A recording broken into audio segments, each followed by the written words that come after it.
And pull open my few tabs here. We will get into it. Hope everyone's doing all right so far today. I am feeling slightly improved.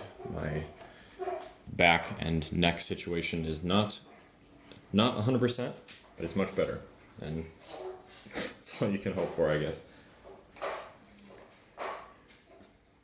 Good morning.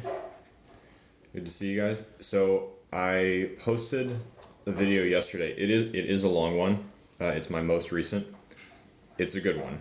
If you take that and you write down those steps and you do those steps anytime you first find a new, meme token or whatever you're curious about or whatever people are, aggressively shilling and pushing, and just do that to it, you can skip the need to go to any influencer and say, thoughts on whatever. You will have formed the most information that it's usually likely to get about that meme right there.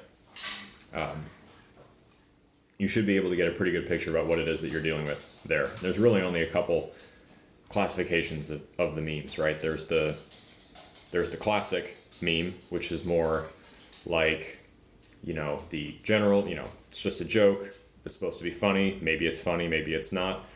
And, it's might be, in your opinion, worth taking a gamble on for a couple bucks. Knowing how these things usually go, which is to zero. Big spike, straight to zero. But the thing that we're looking for is identifying the honeypot, which is just the worst specific type of scam that's there, because no matter how quick on the trigger you are, no matter how quickly you think you can buy in for a little bit and cash out a little bit of profit, there's just no opportunity to buy or to sell anything. And that's what we're trying to avoid. That's what we're trying to catch ahead of time. Now, it's very hard to do it 100% if you can't read the smart contract. So what you got to do is just do your best. Just get as many tools in the tool belt as possible. What is my origin? My family is from, several generations past Romanian. Is probably why I assume you're asking because of my last name. All right. Let's check the old news. The one thing, okay, so I haven't looked at the front page yet, and I want to see if what I said last time holds up. That, yes, the name is Serbian. A lot of Popoviches in Romania, though. Probably some good crossover there, but yeah, you're not wrong. It's a Serbian name. All right, so let's. Okay, already some interesting stuff. Oh, boom! Look at that. What did I say last time? I said that there's always every day a trending story that's trying to convince me to buy Cardano, and boom, Cardano price prediction. Perfect time to buy after the 25% dip, and that's from AMB, which is like a pretty, that's one of the bigger publications in this industry. And then there's kind of the other stuff. So I want to see what this policy related story is, some SEC drama. So let's dig into that a little bit. Who doesn't love a little bit of Gary drama? First thing in the morning with your coffee. That's what I love to do, is hear what kind of skewed nonsense the SEC is getting up to. Government is just so good at focusing on the wrong stuff. Okay, so this particular story, so the headline here, that's what I'm saying, Tori. I don't know. I did not put those two pieces together for a long time. And then I think I just finally realized after, one day of looking up at the news, I was like, geez, there is just always a story trying to convince me to buy Cardano.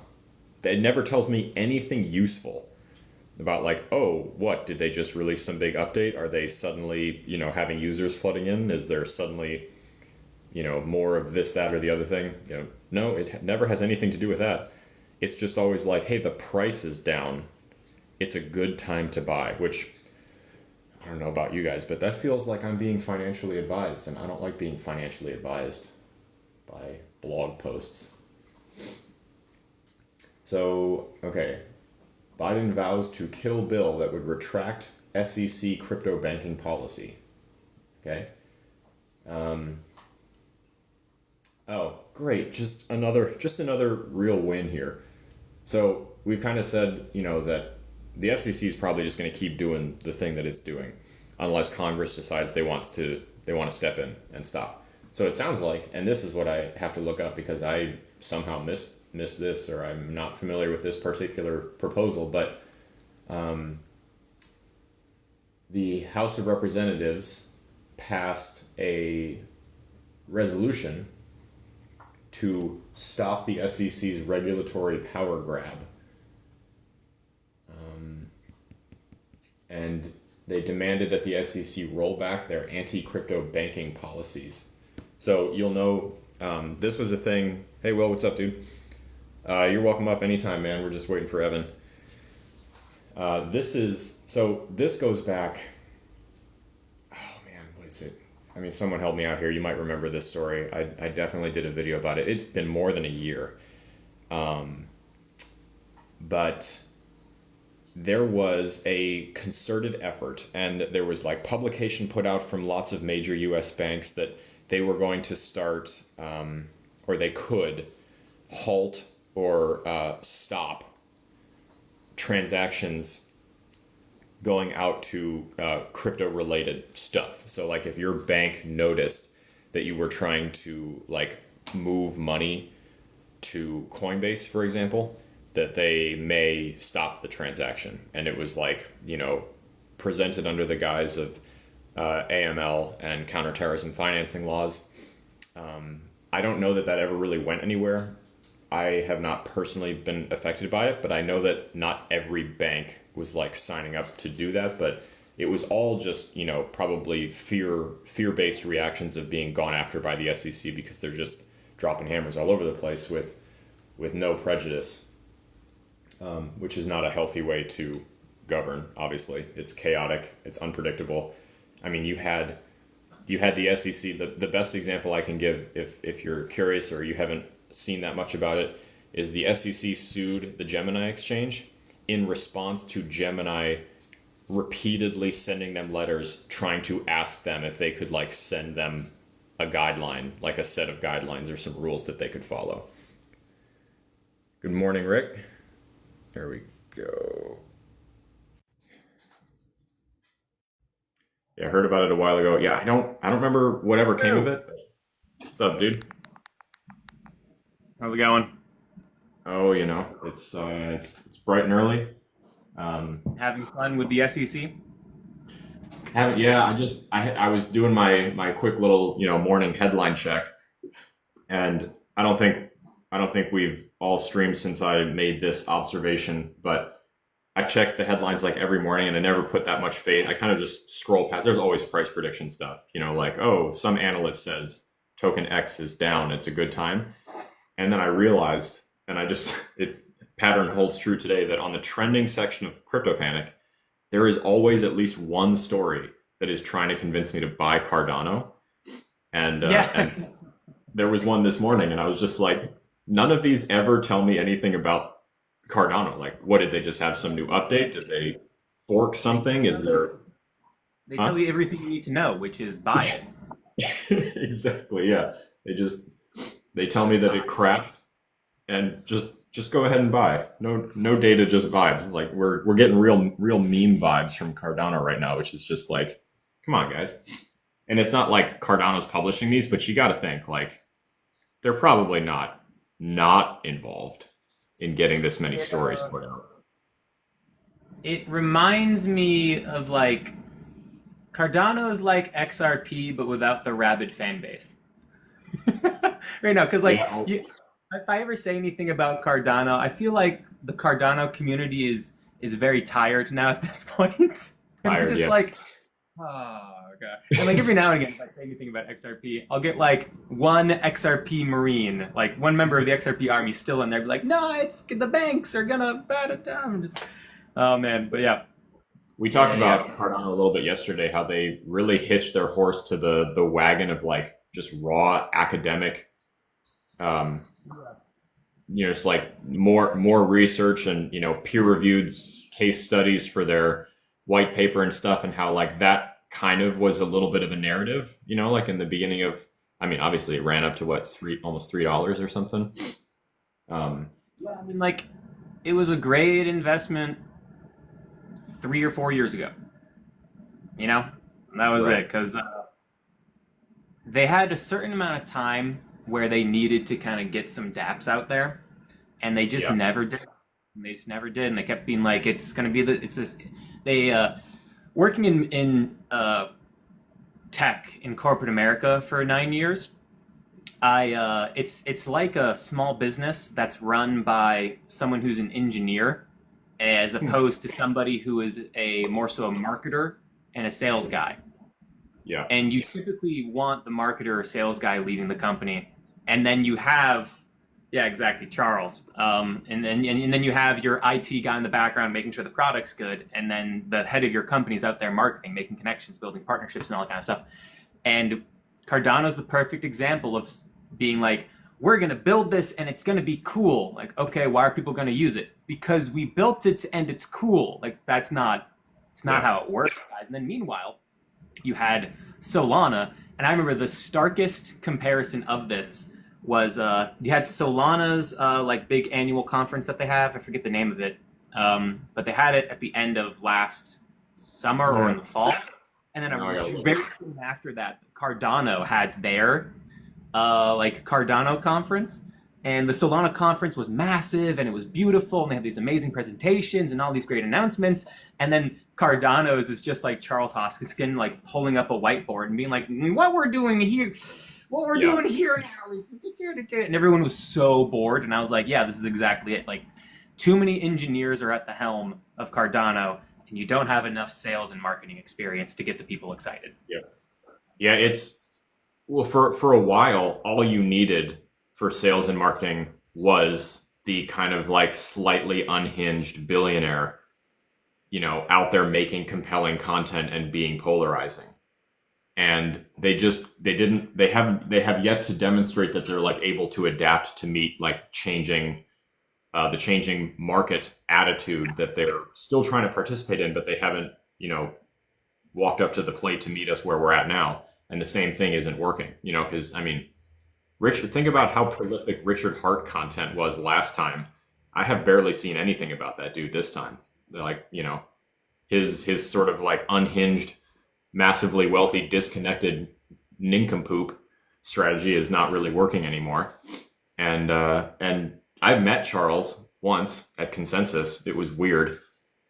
We were like, Mac and I were there, and we walked up and saw the Cardano booth, and dude, it was so huge. Everyone had a booth, and Cardano had a whole section, or I should say IOHK had a whole section of the conference floor, and there was like plants and all this greenery, and they brought in like a little weird fountain thing, and there was all these shrubberies and bushes, and we were standing there like trying to figure out what we were reading, because like you said, the like, how when you're walking on like a nature walk and there's like a little plaque that's like, this kind of tree is whatever, like that was the vibe at the Cardano booth. So just like walls of text. So Mac and I are standing there, and we turn around to leave, and we run face first into Charles, and they were about to do the unveiling for the Lace wallet.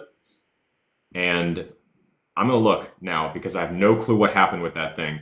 But I remember watching the demo being like, finally, Cardano is moving forward on something that looks like it's user focused. Finally, something is gonna, because Daedalus, their native. Like, it's funny. I still see the logo for like the Rock's clothing brand, and I'm like, oh, it's Daedalus. I'm like, no, wait, no, wait, that's the Rock. Yeah, yeah, I think the same thing. Yeah. Yeah, no, Daedalus is a nightmare. Like, I've used it for years and it sucks. I hate it. I don't use it anymore, but I used to, and I hated it. I haven't touched my Daedalus wallet in I think 4 years. I think it's been 4 years. I'm gonna have It to was an dig awful in. experience then, and I wouldn't be surprised if it's the same experience today.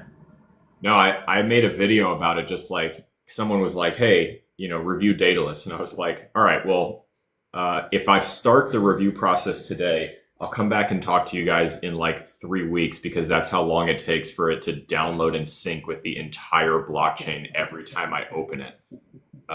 Which there's a term for that now I can't remember, but the point is that it's terrible. Crypto 61.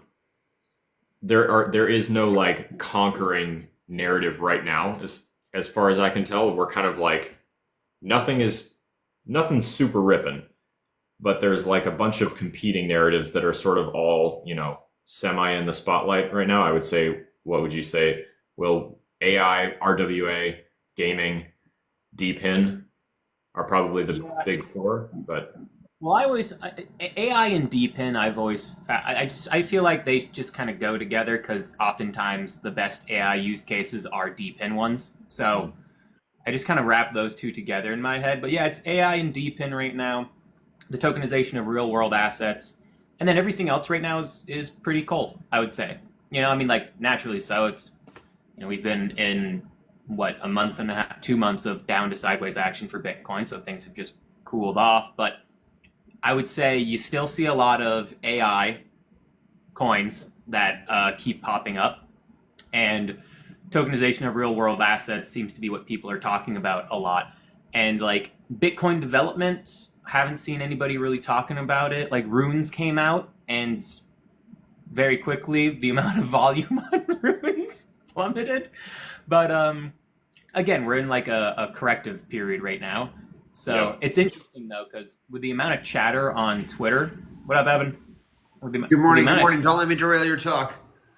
All good. But with the amount of chatter on Twitter, I still see people talking about AI. I still see people talking about tokenization of real world assets, and everything else that's still going to be hot, like gaming.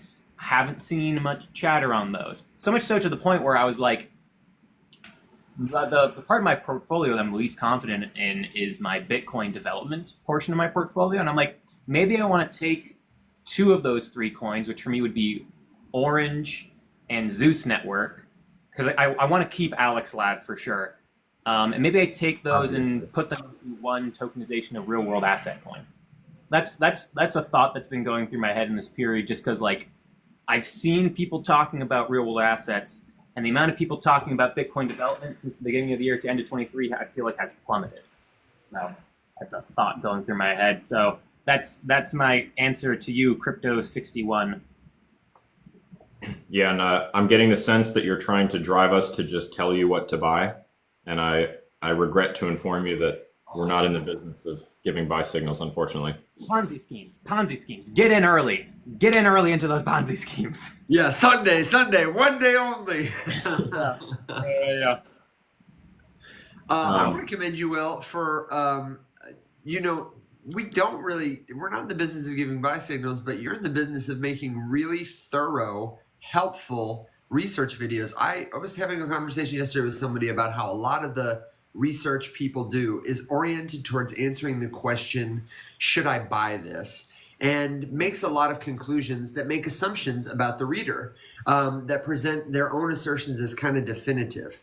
And a lot of people, I don't think they do this intentionally, but I really appreciate that your videos go kind of beyond those questions to deeper questions about like, what is actually being built? What is the relationship, if any, of the token to that product? How is it situated within the context of the industry, within the context of the problem it aims to solve? All questions that whether or not a person wants to spend any money, that's almost like secondary. And it provides a jumping off point for pretty much anybody who watches to decide, is this interesting to me? Whether I'm an investor, whether I'm going to apply for a job there, whether I'm just going to go hang out in the community to learn about it. And I hope that came out clearly, because that's about the highest compliment I can give somebody. I loved your video on Near Protocol yesterday. It was killer. So if you're really sleeping on Will's videos, especially the longer ones, where he takes the painstaking time to like break something down, dude, not gonna make it. That's way better than a buy signal every day of the week. And also, I know I told you in the comments, but shout out, because I'm pretty sure I have some Near tokens somewhere that I just forgot about. We talk about it often, and I forgot about it. Yeah, I love finding a wallet every now and again. I'm like, wait, what's in here? I'm like, oh god, or it's either like a horrific disappointment or an amazing surprise. It's never in between. No, there is no middle ground there. Alex, I'm so sorry I was late today. You're good, dude. Don't worry about it. I just saw your most recent video as well. Was that in reference to the one we know about? No, it's an old video from drafts. I was clearing out my drafts because last night I was trying to post helpful crypto content like you guys, and my phone is just the crank I used to make it go was not working well, and I was about to throw it out the window, and so I was doing everything I absolutely could, and I had a couple videos in my drafts that were, I'm sure, taking up space. I was just and curious. So I posted that one. I forgot about it. I was like, wow, this is a helpful video.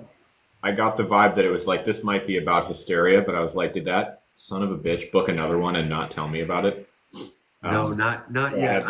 I'm hoping that the when Hysteria is released, that somebody will see my episode, some casting director somewhere, and they'll say, by God, I need this man. Although I did get an audition for the Righteous Gemstones. Are you serious? Yeah. And it's like another co-star in one episode kind of thing. I don't think it would be like a series regular. So that's one of Christina and I's absolute favorites. Is it really? I get the vibe, so like the theme for my acting life this season is like main character boyfriends. That's good, dude. What I'm doing. Which is nice. So good. That's awesome. Congratulations. Which show was this? Yeah, so I haven't seen the script yet. My agent sent me a text that said, "Do you skateboard, and how do you feel about vaping?" So that's all I know about the character so far. Is that he needs to be able to skateboard and may vape. And it sounds like I'm a love interest. So that's awesome. I don't know anything about the show, so I'll have to go watch it. Oh, you have, dude. It's basically just following like the family drama of the family that runs one of the biggest mega churches in the country, and it's a comedy. It's John Goodman. It's the cast is ludicrously good. Like the show is phenomenal, dude. It's so funny. Yeah, it's epic. It's like Righteous Gemstones. Yeah. Oh, Righteous Gemstones. Just. I literally typed in, because I missed the name, I typed in comedy with John Goodman making fun of Super Church. Dude, that's awesome. No, it's like, imagine if Yellowstone was a comedy and instead of a giant ranch in Montana, it was a super mega church in Texas or something. Oh, okay. That sounds fantastic. I don't know who Terry Sigler is. I don't know what John Goodman did, but I love his work. I absolutely love his work. The fact that you are just like, I will never get tired of the fact that you're an actor. You're my actor friend who's like, already going to be in one pretty significant TV show, and you just don't watch TV, and you don't know movies, and you don't know who major actors are. That just kills me every time. Yeah. It's bad. Evan, I saw your Screen Actors Guild video earlier, and I was like, oh damn, it's crazy, because my brother's in SAG also. Yeah. And he'll be on Netflix for the first time this summer. He's an executive producer for another show where he he's like finally starting to like get in with like some B-list actors, and also he wrote his own screenplay, and it's called No Dogs Die. It's a hacker slasher film where the hacker slasher only kills people who mistreat dogs, and he made the short of it, had its first showing last weekend, and he's a finalist in the horror film festival in Columbus, South Carolina, which is like right now. So his screenplay is a finalist right now, and he's going to Cannes in the next few weeks to go network with a bunch of bigwigs because he's trying to get about $6 million to make the feature film. And so I saw him in acting. I was like, oh shit, that's crazy. Yeah. Hell yeah. Well, listen, if he ever needs a guy who plays, a character who looks like me, who's probably your female lead's maybe questionable boyfriend, but with a heart of gold, then I guess that's my theme. I will absolutely connect you guys. That's super cool. Thank you. Yes. In an effort to put us back on topic. Yes. You know what's funny is since we just talked about this and I was just bringing Will into the conversation, I opened Crypto Panic and sure as shit, there is an A and B crypto news site hosted article that is telling me it's a good time to buy Cardano. Cardano, I knew it. Has he told you about the conspiracy, Will? Yeah, that's what we were just talking about. Yeah. Okay. Yeah. That's how we started. That's what we started talking about. Oh my God, Cardano. Charles Hoskinson is just spending like, a couple $100 a day on press releases and whatever, keeping the token afloat. I actually did have a relevant topic that I wanted to very quickly cover, if it's okay. Is our friend, Yes. one of our friends, Crypt Truth. If you're in here, let me know. Have you guys seen Crypt Truth today in the comments? No, not yet. Before I jumped on, as I was getting up, I got a message from them on Warpcast, which I loved. Love that people are using Warpcast. But I got a message from them that that terrible thing happened. They clicked a wrong link. And I just wanted to do a very quick tutorial on revoke.cash. So that people can see the interface for themselves. And in case you don't know, if you give permission to a bad actor in crypto by signing some sort of transaction, by approving access to your assets or your wallet, it is not enough to go into your wallet and disconnect. You must revoke access. And there are a variety of sites that you can use to do this. My personal favorite, based on their interface and just how long they've been hanging out and helping us, is revoke.cash. I'm going to just give you the quick and dirty tutorial. And I started filming yesterday, but go ahead. While Evan is doing this, just to let everyone know, I'm going through the comments and I'm writing down my list of things to hit. So if you have something that you would like covered or you have a question about whatever, drop a comment down. I'm writing all of them down and then we'll go through them. God bless you. I'll be brief with this. I'm making a longer form video on this that I'm not going to promise you it's going up this weekend, but that's my intention. If not, it will certainly go up next week because this is important and you should have a thorough walkthrough on how to do this. So, do I have a camera? Nope. Hang on. Let's try again. Well, hold tight. Here's what we're going to do. You're just going to have to go along for the ride on the back of my phone because the other camera doesn't want to work. Is it mirrored when I do this? Like, are you reading Ecovore or something? Ecovore. Yeah.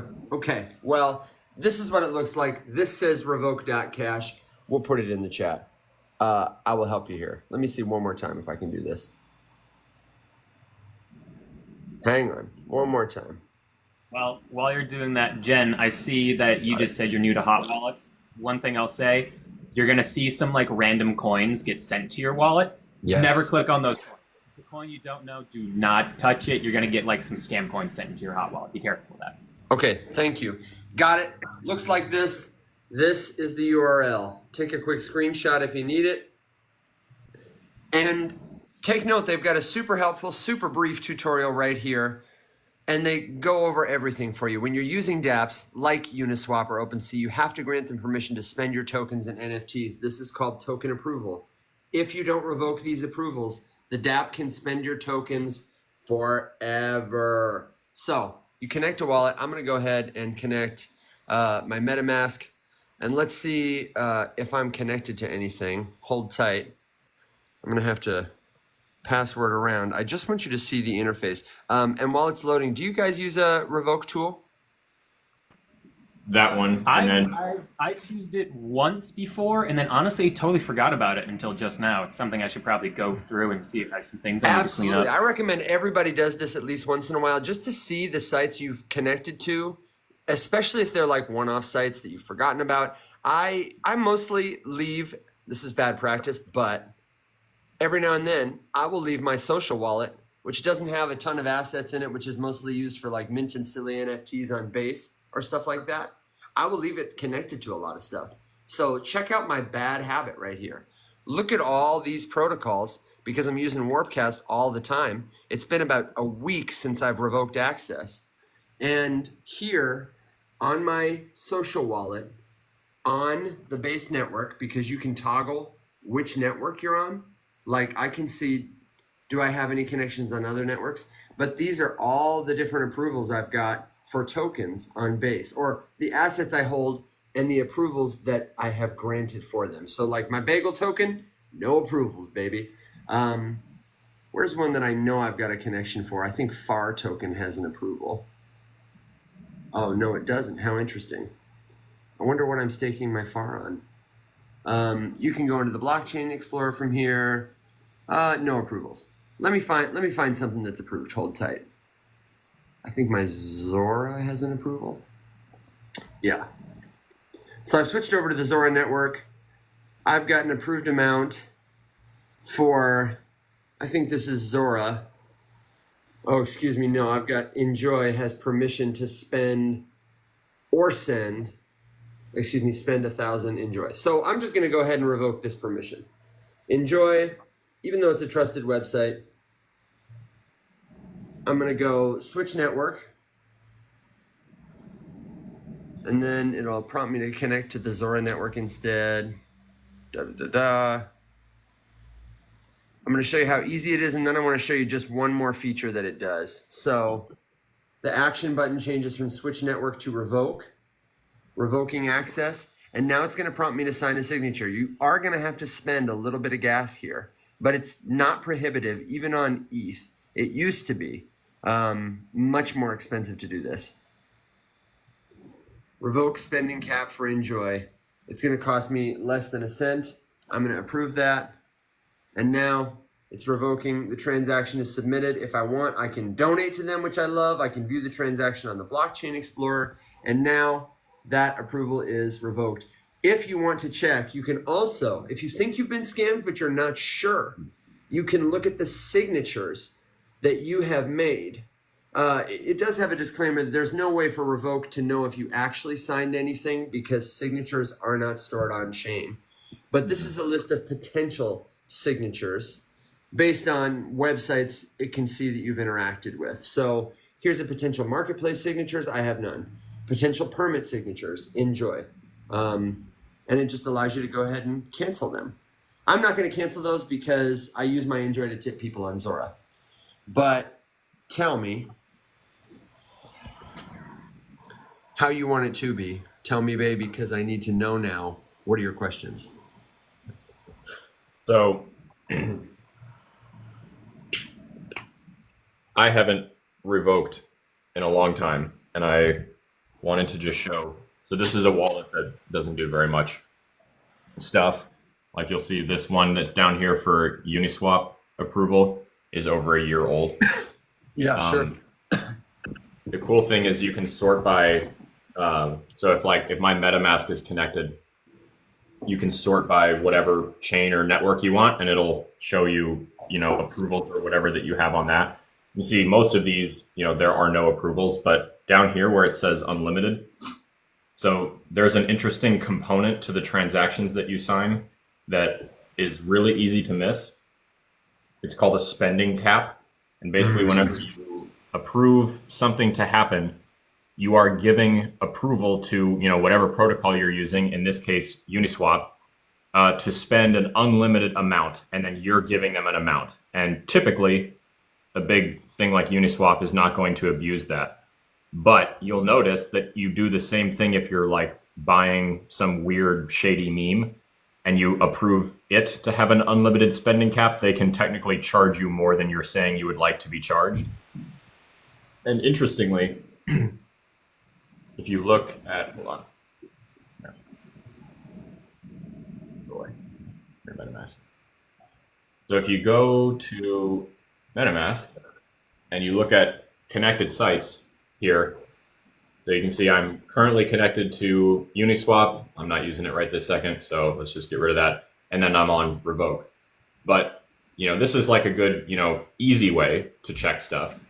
However, as you can see, it's not listing everything because there's these different connections. So that's why this tool is particularly useful. So definitely go through and clear it out every now and then. I didn't even notice, Evan, they had like a value at risk little bit there. That's kind of cool. I've never noticed that part before. Yeah, isn't that cool? They really have upped their interface and their user experience. The switching networks is super easy. The signatures and approvals is super easy. The distinction between marketplace signatures and permit signatures, I mean, they're just so good. And they also have a tab at the top, I don't know if you see it there, but for exploits. And it contains a list of known crypto hacks in which your user funds could be at risk. The most recent one is called the Magpie hack, where about 130,000 was stolen from users of the cross-chain DEX Magpie. And it lists all the affected networks, when it was discovered, and then it's got a button so that you can personally check to see if your connected wallet was affected by that hack. So if you're considering donations at tax time and you made an extension like me, boy, Revoke.cash is definitely a good place to send some of your crypto because they are doing incredible work, really incredible work. And I am. Guys, thanks. Homework. Sorry, Will. Thanks, you guys gave me a little bit of homework. Appreciate it. We love it when it happens. Focus Kid had a question about it real quick. When you revoke, it stops anyone who has one of your wallet addresses from pulling. I'm not sure what you mean by that. Anybody who has your address can pull information about your wallet from a blockchain explorer. What it does is it revokes, as the name implies, their access that any signatures you've made on chain might have granted them. When you go to Uniswap and you do a trade, or you go to OpenSea and you buy an NFT, before you make a purchase signature, you have to use your private key to authorize their access. You'll see a transaction that comes up in your wallet. There are usually two. The first one is, do you approve? Will you sign, to give us permission to spend, ETH on your behalf, essentially. That's an approval. So what we're talking about. The other piece of it too, sometimes like large scale protocols like Uniswap, for example, was one of those that want people to continuously interact with it. So you remember how we talked about gas yesterday or the day before?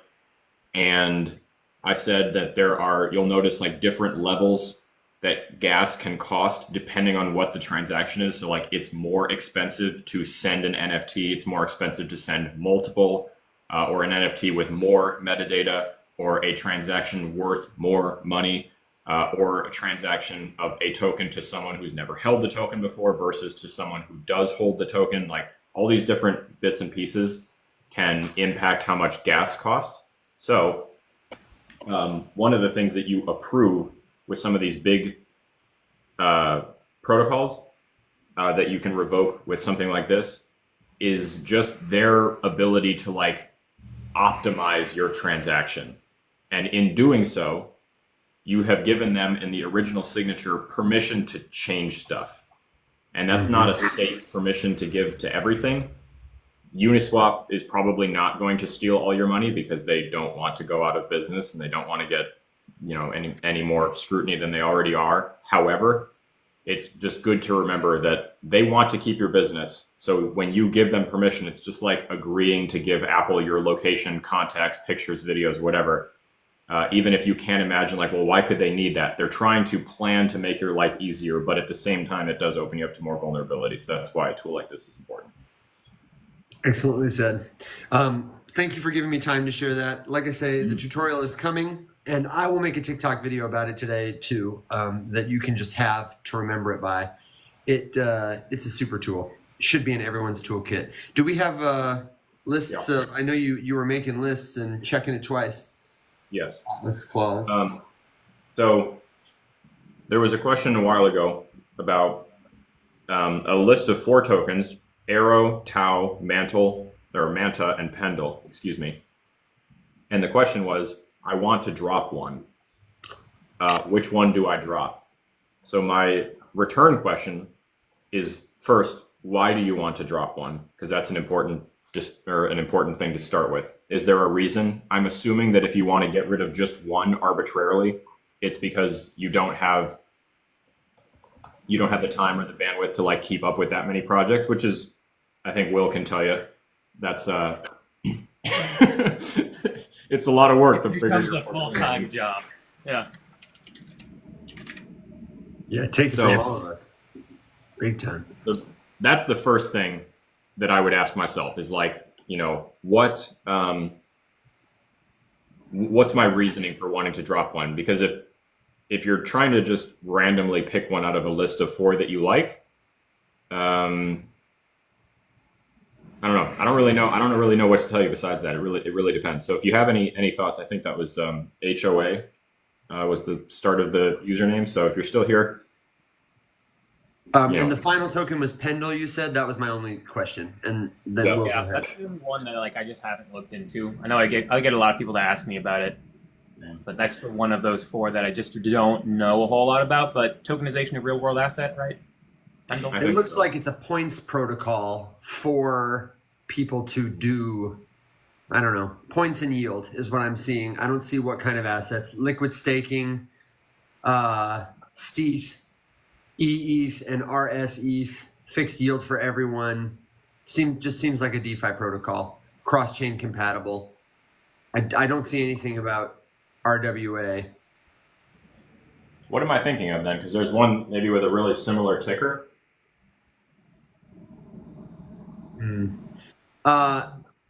It's tough. It's so tough to compare projects that do slightly different things. I am not as familiar and have it on my list to learn about as like Manta, but Manta is they're leaning into the ZK narrative. They claim to be the first and largest modular L2. That's another word we're hearing a lot lately, modular. And I feel as though it's tough to compare a network extender like a modular L2 to a DeFi protocol, to an automated market maker. You know what I mean? It really depends on like, what are you comfortable with? What are your goals? What is your time horizon? Generally speaking, you probably will have a more hands-on asset in something like Pendle that's going to require you to stake, unstake, get a derivative, stake that. There are a lot of layers there that would take a lot of time and have a lot of reminders on your calendar. So for me personally, like that would be something that guides my decision, is like, how much time do I have to spend on this to generate the kind of return, financial or otherwise, that I'm looking for? Warpcast, if I want it to return a yield and make me friends in Web3, that's a big commitment. But for now, it's working. It's part of my portfolio, as it were. That's about all I got. Yeah, for me, it's funny. I have like a clear answer in my head, but for the exact question he asked. But like, they all do different things. Let's see. There was Pendle, there was BitTensor, Arrow, and what was the 4th one? Manta, right? Oh, it's funny. I just had to scroll. I was trying to dig through and I just found it. So they all do different things. Aerodrome, decentralized finance. Tau, AI play if you want it. Manta, layer 2 on a modular blockchain. Tia, Pendle, whatever it is. I know I know people like it, but I think tokenization of real world assets, or whatever, Evan, you said it was. But they all do very different things. So yeah, the question of like why you want to get rid of all of them, because like they're all pretty well respected crypto projects. Even if I don't know Pendle super well, they're all well respected, and if that's your entire portfolio, that's a pretty well diversified portfolio in respected projects that isn't too big to manage, right? Unless of course you have like 35 other coins that are in your portfolio too. Maybe that's the reason why you're looking to get rid of them. The only thing like I would have thoughts on is like, I'm a big believer in Aerodrome, so I'll push that to the side because I'm biased. With BitTensor DAO, if you want to ride the AI trend, it's a respected project, should do well. I don't really like the use case myself, but if you guys don't know, I come from a data science-ish background. I'm not a data scientist myself, just worked in the space. And so like I look at BitTensor and it's like, we've decentralized access to all these AI applications and like other things too that they have. I have it on my screen, that's why I'm looking here. And I just go, okay, cool, I can get that for free today via open source. And I go, next, for me personally. But like, it's a use case that'll get investors excited. With Manta, that one I have just a little bit of a question on because, A, modular blockchains are hot. It's the first layer 2 on Celestia, which is the first modular blockchain. So you have first mover advantage there. So I would imagine it would still do well. But like the competitive pressure in the industry are traditional layer 1s like Solana. Solana will have the Fire Dancer upgrade. And if it does well, then layer 1 cryptos will remain king. And modular blockchains will be this really great idea that was competitive and useful for a handful of months, and then FireDancer came in and will take all the adoption. And then Pendle, I don't know enough to make a comment on, but like those are the questions that go through my head with those, at least those three. Yeah. Which is why if I look at just Arrow, BitTensor, and Manta, I go, okay, Arrow, I'm more confident on simply because of the support that they get from Coinbase, the indirect support they get from Coinbase. And then I look at BitTensor Tau being like, I don't know if this is going to get real adoption. And Manta, I don't know if this is going to remain competitive. So those are questions. I think, so you bring up a super good point that often is left out of the conversation. And this is kind of why I made like the Shark Tank video and why I would like to make more of this kind of stuff, because like, okay, I can accept and get off my soapbox if we want to just call all of crypto investment vehicles, despite whether or not that's how we should be looking at it or not, besides the point here. If that's the case, we got to, look at these things objectively and independently and individually, because like Will just said, there are big differences between all of them. So, what does mass adoption look like for a crypto, I think really depends on first what niche it's in, what its purpose is, because there are wildly successful companies that do something hyper specialized that will just simply never, even if their wildest dream is met, grow to the size of Amazon, because it's just not how that industry works, right? Like, I'm trying to think of an example off the top of my head. Well, this may grow, but we always talk about VeChain on the show as an example of like a crypto that is mostly decoupled from speculation. It's kind of found its price. I don't expect, because people are actually using it to solve supply chain problems in the real world, it may gain traction and adoption, but I just don't think you're gonna wake up tomorrow and it's gonna be like, oh, my VeChain bag just 100x. It's not the thing. It's kind of like, you got to ask yourself, okay, let's imagine a world where something happens for this project that's really good, that sends it to the stratosphere. What does that look like for project X, Y, or Z? Because in a world where a lot of these things are tied together, sure, Bitcoin could rip, Ethereum could rip for some reason, and it could bring up the prices of other stuff just because of tangential relationships. But for VeChain, what would that look like? It might look like another huge supplier signing on to use the network, which may not improve VeChain's price action by itself, but other people might see it and be like, that's bullish, I'm going to buy more. So retail is going to drive that price spike, not necessarily its use in its industry, because it's against VeChain's primary objective to become super expensive and price out the people who are using it for its purpose. And I love VeChain because it's a great example of a project that had a very specific utility. It's out in the world doing that utility really well, and its target audience is using it, and no one else gives a shit, so the price never moves, and it's probably a bad investment. Which unfortunately... and I would need to know more about its competitors. Oh, I'm sorry, Will, go ahead. Oh, no, go finish it. I would need to know more about its competitors off-chain. Like, I don't know that I can compare VeChain to DHL or to Amazon, both of which have very different but market-leading jobs in the supply chain industry. I feel like they're more like an Oracle, which is a supply chain management software company. And when I look at that, I see, I'm not familiar enough with that industry, but that would be like my jumping off point for the research. If I was looking at an AI token, I'd call somebody like Will and say like, hey, Will, I know you've worked in this industry. Where are some questions you'd ask? What are some places you'd start to look at other companies to get a realistic idea of where this could go? Yeah. Or does anyone actually need this in the industry?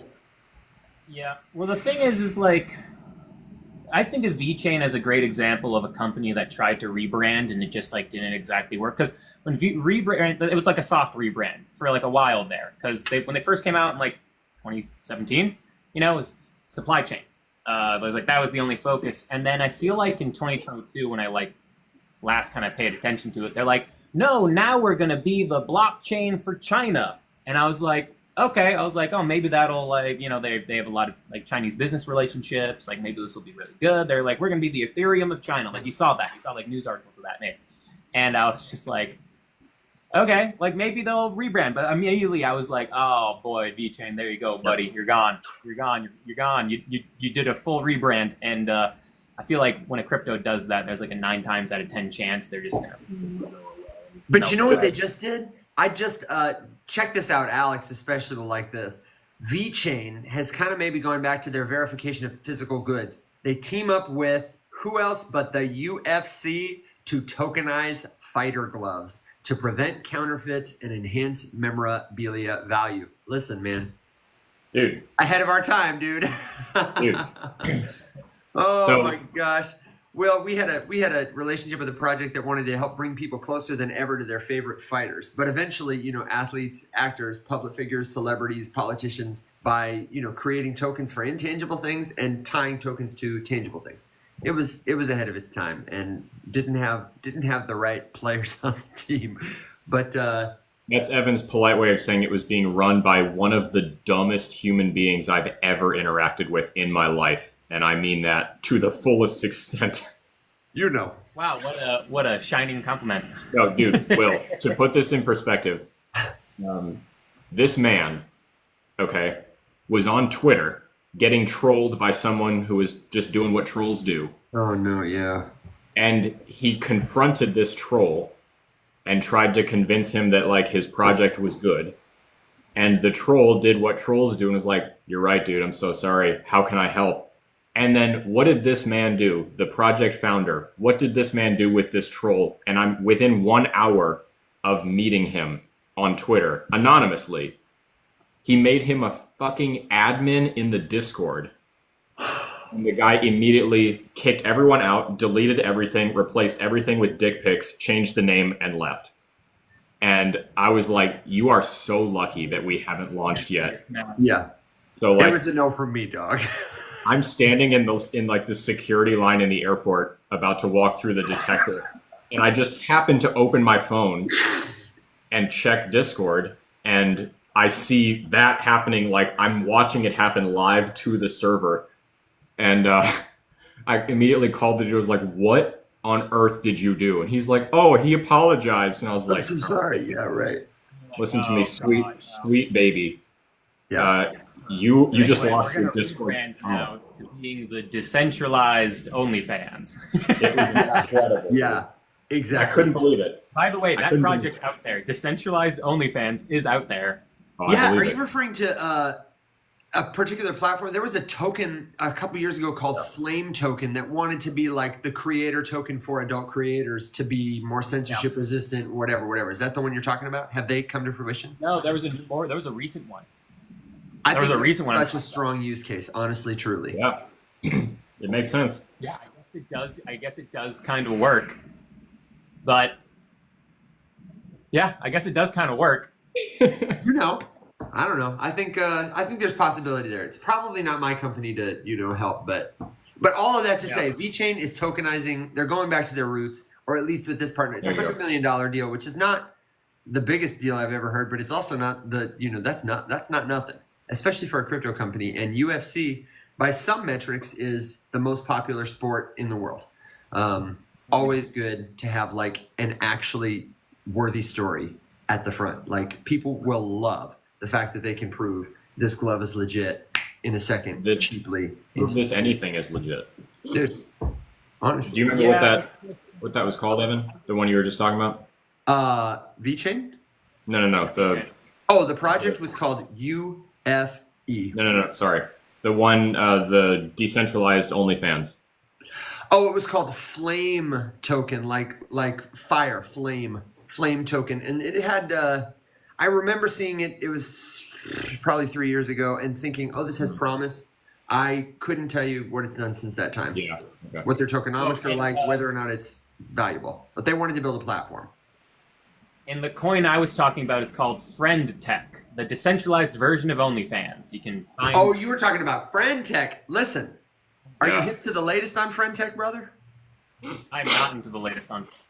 Well, the TLDR is it's not going to make it. About a week ago, I don't know the details of what happened, but the Friend Tech has been around for a minute and was kind of like a paragon of like, this is what social media decentralized could be. And the token that they used to power it, it was susceptible to the weakness that a lot of these social tokens are, where early people to the network They get a lot of it. It goes up in price. It becomes cost prohibitive, very difficult for new people to join and get the same kind of benefits from that incentive that the old heads have. But people were speculating on it. People were joining. People were using Friend Tech somehow, the different products they had released. I think they had a couple other like cards and stuff like that, event stuff. Last week, the candle that killed it took it down like 99%. Somebody did a rug pull. Somebody pulled liquidity somehow. And now, lately, it's become a popular meme. I think they launched a meme token for it, or maybe it's just the original token is the meme token people are trading. And especially on Warpcast, people are dogging it hard. Mashiste, our friend, was in here the other day. He's a developer, and he's very active on Base and Farcast, and he was saying, are you guys into the speculative trading around Friend Tech now? I think the platform might be done, or maybe the pivot to meme will resurrect them. Yeah, maybe memes are strong, but memes are strong. I don't know. I've never really touched the social platforms because I always see them as flashes in the pan. I think the first one was Steam It in like 2017 that I saw, and it was all the rage, and then they always just just fall. So yeah, I don't touch them myself, but maybe the meme will save them. Keep us on track, Alex. I saw somebody in the comments. Crypt Truth is watching the timer. Says, "Okay, give us the next one, guys." So here's I'm gonna list a bunch of them, and I say we just start with whatever ones anyone has any knowledge or opinions about, and then I'm gonna start looking up some in the background because there's a big chunk of these I've never heard of. I will say real quick, Crafter, if you want to hear some stuff about mode, I'll put a handle down here in the comments for you because our friend Mac, he participated in that. He got the airdrop. He said yesterday's airdrop was about $500 worth, and he's not selling it right now. But if you follow, go look up that. That's his handle, Mac Lorden. He either just has or he's about to do a video about it, I would assume. But he's probably got some stuff up there about mode. He knows way more about it than we do. Unless, Will, you have any thoughts on the mode stuff? I know nothing about it. Perfect. Okay. UMA, never heard of that one. RSC, SDAO, Byte, Stratos, and then just sort of like a general question about the base ecosystem and staking in general, which we'll get to then after this token list. Does anyone know anything about any of those? Because read them to me again. I feel like I'm on a game show. I know. UMA, RSC, SDAO, and Byte, BYTE. Well, ByteDance is the TikTok parent company, and I actually changed my mind recently about the TikTok ban, and why the TLDR, I won't get into it, is I think it actually, the legislation that passed might be important and necessary.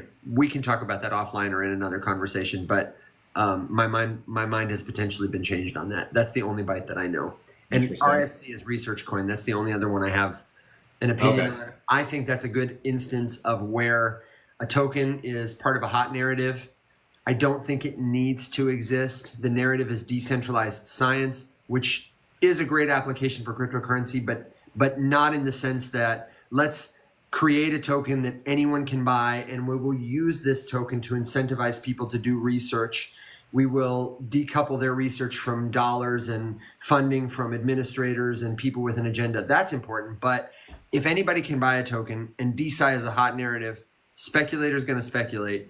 Researchers who are already skeptical about crypto and not in our industry are going to see that there's this token and it's doing this. And when someone says, why don't you use that to accept payment for your research? What do you think they're going to say? The answer is no. So the incentive is misaligned. Speculation versus what they claim it will do. And unless and until they can fix that, it may be a good investment in the short term if you're good at watching charts and know when to get out and hip to the news. But unless they fix that problem, I don't think the juice is going to be worth the squeeze. It's not going to be the thing we're talking about 10 years from now that solved the problem of biased funding and research. Will, any thoughts on the whole DeSci thing?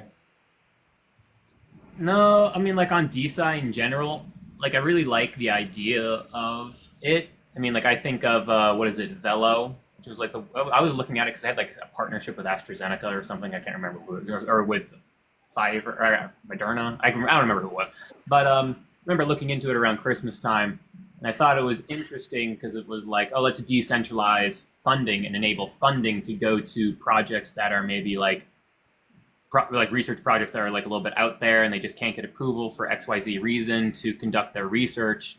And this is a way to get funding to them. And like, you know, maybe 1 out of every 100 actually comes up with something useful. But if it's useful in terms of like a medication, then like, hey, that's great. And I was like, okay, like that's cool and interesting. But, you know, healthcare, pharmaceutical manufacturing, it's all so incredibly regulated. So my question is, like, can you take the findings out of a decentralized funded solution and actually step into the regulatory world, which you need to actually bring it to market? Or is that just going to get shut down immediately and they're going to say you didn't follow the necessary steps and you have to start back at square one? And I don't know what the answer to that is. So I just kind of go like, I have a lot of questions around how the actual real world use of this is going to happen by doing this in a non-regulated way. It may be like the finding that you get is strong enough to the point where the community goes, cool, let's run with this now in our regulated framework. Or if it just gets immediately shut down because it's too much of a legal risk, you know? So I don't know the answer to that. So it's enough of an unknown for me that I go, I'll stick to DeFi. Yeah. No, I'm actually relatively opposed to the DeSci narrative, not because I don't think that there's a need for decentralizing the scientific method and scientific research and funding, because there is a big problem there, but just that like decentralizing it with a crypto is 100% not going to solve that problem in like any way, shape, or form, in my opinion. If you have a token that allows somebody to buy into it to fund the research, then whoever buys the controlling interest in the token is going to be now the one in charge. And I feel like the entire DeSci narrative was born out of people who, for political reasons, disagree with scientific findings that didn't align with their personal like belief system. And so they were like, well, screw this, I want to be in charge of the science. So it was founded out of it was founded with ill intent anyway, to just re-centralize science around a different center than it is currently centered around. So, you know, because if someone partners with AstraZeneca, Moderna, Pfizer, any huge pharmaceutical company, I mean, is anyone under the impression that giant pharmaceutical companies are out here acting in our best interest? Because I've never seen evidence to support that claim. So, like, if one of them gets involved, that just, to me, sounds like they want to control their own funding source. So the only way that you could decentralize scientific funding is probably to build a DAO and then heavily moderate and control the inflow of funding to the point where no one could spend more than a certain threshold so that all participants in it were equal, which to me then says whatever you're looking at is never going to get funded.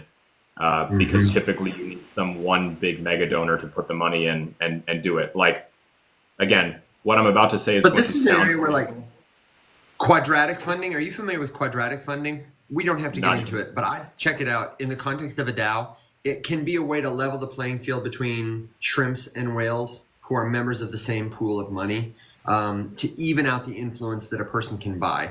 I actually think that would be a really strong solution for DeSci, is a DAO with quadratic funding that people could apply to.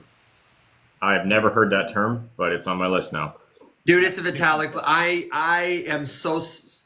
It's Vitalik, Melon Brains, they're talking about it. I am still wrestling with the understanding of it, but that's the TLDR.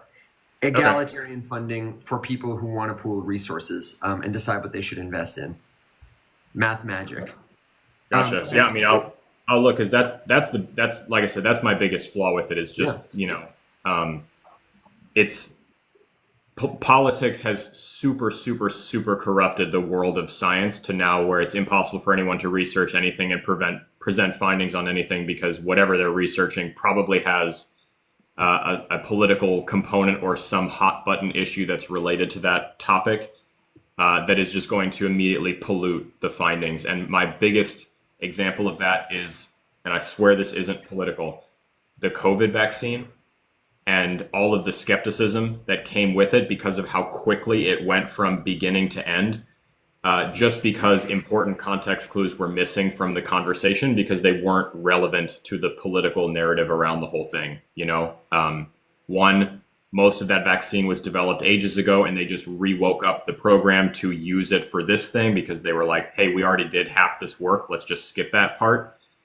Two, it was one of those projects that just got funding. So you didn't have like a panel of scientists desperately pleading for 35 years to get enough money to do their research. The government just dumped every penny that they wanted right onto them and let them work at the normal pace. So if anything, it should upset you with how slow scientific progress is on other stuff because the government just doesn't fund that kind of shit. They buy weapons instead. So like that was alarming. And then everyone was like, oh my God, it happened too fast. They didn't try hard enough or they weren't careful. It's like, no, they could just actually afford to work for once.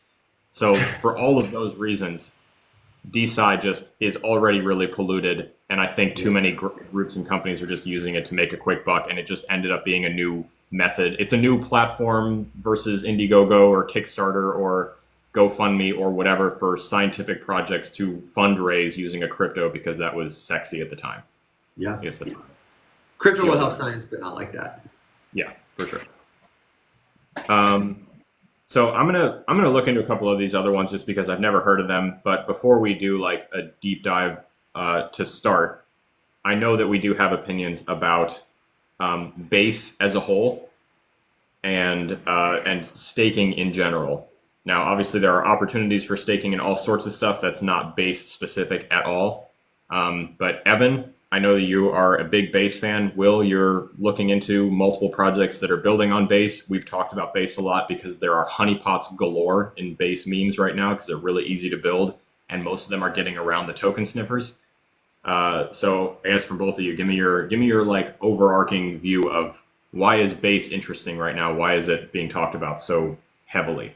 Will you go first, Will? And if you have them on hand, can you recite some of the stats that you shared in the near video or try and remember the comparisons about like, there was a particular one about, I think it was TVL on Base. And the number blew my mind because of how quickly it's been accumulated and where they rank in our whole crypto ecosystem. That was really impressive to me. Yeah. So, I'll say as a full disclosure, Base, other than Bitcoin, the Base ecosystem is my most exposed to ecosystem in my portfolio, right? So understand I am biased. But I'm biased because I think there are very good reasons to be invested in it. So I own Aerodrome, I own Extra Finance, and I own Moonwell, all DeFi products on Base. Now, in the Base ecosystem, there isn't a lot in it that's worth buying outside of DeFi. I saw that question get brought up, and there's only like one other like non-DeFi product, and it's kind of a DeFi product. It's a Launchpad that doesn't even have a token out yet that actually has some decent growth called Ape Store, but it has like some good wallet address being added to it, but it doesn't have a crypto yet. But I just highlight that because like I keep looking through Base to try to be like, oh, is it going to be like an AI coin, or is it going to be I don't know, something else that's not DeFi related, and like. There's not a whole lot. It's just meme coins and honeypot scams, and then some really good DeFi products. So the TVL, and TVL stands for Total Value Locked. What Total Value Locked is it's the total amount of money that people are putting into DeFi protocols. So like how much money people are using on decentralized exchanges like an Aerodrome, how much money people are using in leveraged farming protocol like Extra Finance, how much money people are putting in a lending protocol where you can borrow and lend and earn interest on something like a Moonwell, and that is getting a lot of money. So it's the TVL for Base right now is at like 1.4 or 1.5 billion dollars. Let's put that in the context. ICP is at like 90 million. Hedera is at like 110 million. Aptos is at 300-ish million. Near Protocol was at 600 million, I think it was. I have to go back and double check. Avalanche is at $900,000. And then you have Solana at 4 billion. You have Ethereum at 55 billion. And Solana has about 2,500 transactions per second, super, super cheap. It's just been taking up market share, so it makes sense it's at 4 billion. Ethereum's been around for forever. 55 billion is the silverback gorilla. Base has been building TVL for like 6 months. A couple of months, right? Yeah, like 6 months. It's 1.5 billion. And the reason why, so I first got really excited into Base in November and December. I didn't buy I bought Aerodrome at 9 cents, and I could have bought it at 5 cents. And I missed that opportunity because I was still researching it. I know. But that's okay. But, Yeah, I made my first video at 5 cents and bought it at 9 cents. And even then, I was like, man, this is a little overextended. And then it blew up to $2. But the reason why I looked into that is like, okay, Base was built by Coinbase. Coinbase is being made a king of the crypto space by BlackRock. And also, they're just already like one of the empires in the crypto space next to Binance at the time. Still is. And so I went, okay, Coinbase is going to make sure that Base is successful because Base is going to generate revenue for Coinbase. All the fees generated on Base, not all of them, but is actual genuine revenue for the company of Coinbase. Shows up on their balance sheet. So I was like, okay, Coinbase is going to make sure this is successful. How can they make sure it's successful? They're going to put their money on Base. I was like, okay, that sounds about right. And they're going to not going to force, but they're going to make it really easy to take their huge user base and put them on Base. And I was like, that makes sense to me. And then what's happened is they took all of their remaining cash in Coinbase, or not all of it, but a huge chunk of it, and put it into USDC, and then said, oh, we're going to take this off of mainnet and put it into Base. And it was a huge influx of cash directly into Base because Coinbase is financially incentivized to make sure that happens. And then they have their Coinbase smart wallet that comes out at the end of June. And all that's going to do is it's going to take all like the seed phrase, all the password protection, paying for gas. It's going to take all that from a user experience and push it into the background. And I was like, okay, cool. Here's how hard it is to use Web 2 today. Here's how hard it is to use DeFi products with wallets. And now Coinbase's smart wallet is making it about the same, better than anybody else in the space. And they have millions of users. So they're just going to go, oh, hey, guys, do this. Also, it's immediately connected to Base. Okay, so that means the TVL on Base is going to continue to expand. Also, what's the other third domino that's going to fall? Their lawsuit with the SEC, which it looks like they're winning, knock on wood. And the moment that that lawsuit ends, which it won't be till next year, it won't be till maybe end of Q1, Q2 of next year, and then they're going to be like, oh, hey, cool, we've most likely beat the SEC, and now we're going to start marketing Base and our smart wallet to people like mad, like crazy. And so I was just like, I started seeing this a long time ago, and I was like, oh, Base is going to be pretty good. Even if their near protocol has faster transactions per second than Base. And there are a couple, Solana does too, but the big thing about Base is lowering the barrier to entry, and they're going to be propped up by Coinbase. Yeah, and people will build stuff on top of it that extend its functionality and make better, faster, cheaper. We'll keep going. Yeah. And sorry, so I'm not really addressing the exact question here, but I'm talking about why Base is doing really well. And so the only thing on Base right now that's doing great are those DeFi protocols. So there's not too much else to look at Base at the moment, but it's something to keep your eyes on. I would disagree with that. I would disagree with that. And I would say if all you're talking about is like TVL or inflows of cash, I would say there are related and adjacent projects that are doing extremely well that you cannot necessarily invest in directly, but like Farcaster, the protocol built on Base, in terms of like user growth as a social app. We talked a second ago about like how are these social apps, do they actually last? The growth to half a I think they've got 500,000 active users, quite active. They are if I was a betting man, the first decentralized social media application that will have 1 billion users if we've got a shot. And it's by taking that exact approach. Ease of Web 2, familiarity of Web 2, but make it crypto. You'll never even know. So I don't know. It's tough to direct in that. There's no Warpcast token. There's no Base token, but like it's an investment. And there are definitely other things. Degen as a token, the attention it's getting, I think that's if you had been there, it's like an aerodrome. and will continue to grow as like that social network grows. There's an index called farcaster.in, Farcaster Index, that has a bunch of like tokens that were launched on Base or on Farcaster, like, you know, the protocol. And it's not updated terribly regularly, but it's so small. The signal to noise is through the roof. So I would push back there and say the pudding where the proof is still kind of getting stirred, as it were, but I think there's enough good data there that you can make some decisions based on if you're interested in investing your time or your money. Yeah, and for me, I was more so looking at it as like an investment because like Farcaster doesn't have a coin yet, right? No, and I don't know that they ever will. Like if you have people on there and investing their time, you know, that's something. If it's a product that provides a service, that's great. I'm just only looking at it in terms of can I invest to make money. And then for me, like I said earlier, like social platforms from an investment standpoint, it's just not something that even like pops up on my radar screen. But like, hey, if they have users, people are using it, that's awesome. Yeah, that's might be the most transacted. Hang on, I don't have good metrics on this. I can look this up later, but just the way people are trading it back and forth. Also, Enjoy, a very popular tipping token. It just moves so much. I'd be curious to see what the volume is. I'm sorry, I didn't mean to totally derail you because you were preaching. You preaching hard. Oh. I was preaching hard. I got excited. It was good.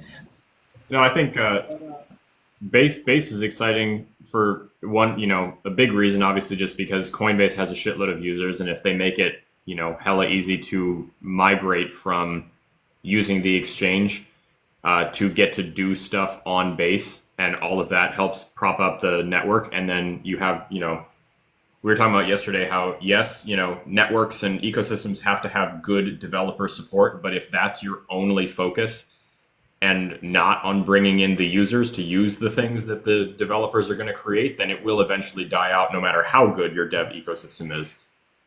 Case in point, I would probably say Polkadot is a great example of that, where like it's so ludicrously easy to build stuff there.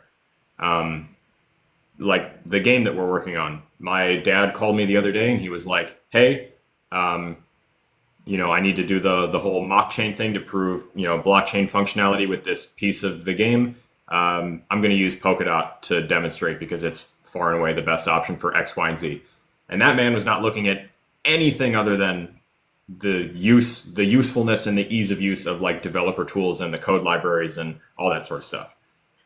You know, but Polkadot doesn't market. They don't have any big initiatives to bring users over. They're not promoting specific kinds of things to get built to like attract users and do whatever. So no matter how easy it is to build stuff over there, they're not setting themselves up for success that way. But Base is, you know, kind of in like the Solana train where, yeah, the developer ecosystem is good. You know, it works, it's usable. But their big focus is making sure that people know they can go there and do stuff and have fun and like participate. And the builders will follow where all of the users are, even if the ecosystem's not the best. Builders are pretty adaptable. So I think that it's just like that small tilt in priority from ultimate developer ecosystem to fun place that users are incentivized to come hang out and do stuff, which is why I'm excited about Base, because their audience is massive. I'm talking about Polkadot though, because I almost kind of forget this. Didn't Polkadot have like a messed up meme coin launch like a number of months ago? Which one? There was a big meme coin that was going to airdrop, and it was going to be an airdrop, but then the community voted against like it being a community-wide airdrop, and it was just given to like a smaller amount of people. And oh yeah, I'm gonna look at the name. Yeah, Polkadot. Because I remember when they first announced it, I was like, oh, hey, cool. They're going to have this meme coin, and it's going to be a liquidity-generating event, and it's going to be people excited. And then it just got a whole bunch of bad press because the governance people voted against it. But I can't. Oh, yeah, it was the dead token. Yeah. The DED token. That was what's the ticker? DED. I didn't even hear about that. Look up. It was a big stink. Look up, Evan, on Twitter, look up the handle .isdead. DOT is DED. That's the page. Good handle. Yeah, it's a good one. Yeah, I remember that one. Looking at that, and I was like, cool, they're gonna get like an exciting meme coin on here, like it has a bunch of hype, and then they botched it. And I was like, ah, man, there it goes. Because I want Dot to do well. I think they're with all the work that they do. I want to see him get some money in there, but we'll see. They got some upgrades planned for this year, but again, like it's kind of like a Cardano, where they'll keep building, and no one will use it. Yeah, right. This seems as good a time as any to make a quick disclaimer to our new friend Miriam. Sounds delicious. I'm glad you're here. What coins to invest in? If we could tell you, boy, we'd be rich. We'd be on an island somewhere, and we'd be taking you all with us and inviting you to the cookout and the yacht and all that stuff. Our expertise is not financial advice, is not fortune telling. We really can't tell you which tokens to pick, but we hope that if you hang out here, you're going to learn the skills, the tools, the questions to ask, build the relationships, and all the other things that are going to pay dividends when you decide if you want to invest, what the best investment is for you. If you ask us what to invest in and we tell you, and then you can't get a hold of us later when you're worried about it and think it might be time to sell, that's not going to do you any favors. But if you can figure out how to navigate it for yourself and make some friends in a community that can give you some feedback and be a good sounding board for you, that's the real alpha. So please stick around. Please do ask us your questions. If there's something you're looking at, let us know and tell us why. And we're happy to analyze it from all these different perspectives. And if we don't know, not afraid to tell you that either. So thank you for being here. Alex, do we have some more? This is good questions, good convo, as always. Yes. Oh, let me do another scan here and see if I've missed anything. But that's the immediate end of my list. So if I missed you, please just while you scan, there was one other question that was tied to the base one, which was just like I think it was like general thoughts on staking. Oh yeah, staking. That's right. Yeah. And I would say I have a love-hate relationship with staking. I love having the ability to earn passive income, giving me an asset that is going to go up in value during a bull run. Where the staking becomes a love-hate is on two different sides. It's one, it depends how long the lockup period is that you have. So, like I think when Ethereum first started, you had to lock it up for like 2 years or so. And then once you want to leave Ethereum, you're like in line waiting to leave. So I don't like not having that control over my capital, but like that's the give and take that you give. That's the deal that you sign when you do it. And some coins have different, like you get to lock up for like 30 days or something. And then you have to like wait a week or so in order to get it out once you say you want to unstake, right? But crypto markets move so fast that you're like, cool, I want to unlock because I want to sell, and then you have to wait, I don't know, 35 days or so, and now your coin's down 50%, right? So it's like it's you're not getting it for free. You're losing some control over how liquid your crypto is, and so that's why I say it's like a love-hate relationship. And then just another thing with staking too is there are a lot of scammers out there. Be careful with links. Same thing with airdrops. Be careful with links. Make sure you're going to the correct staking pool or what have you. But that's it. Those are just my general thoughts on staking. I would say as a general safety tip, if you have I have a fairly fat stack of Jupiter, decentralized exchange on Solana, and I have put like 30% or 25% of my stack into staking so that I can take place in governance and voting and I get rewards from it and all that good stuff, right? Passive income, yada, yada, yada.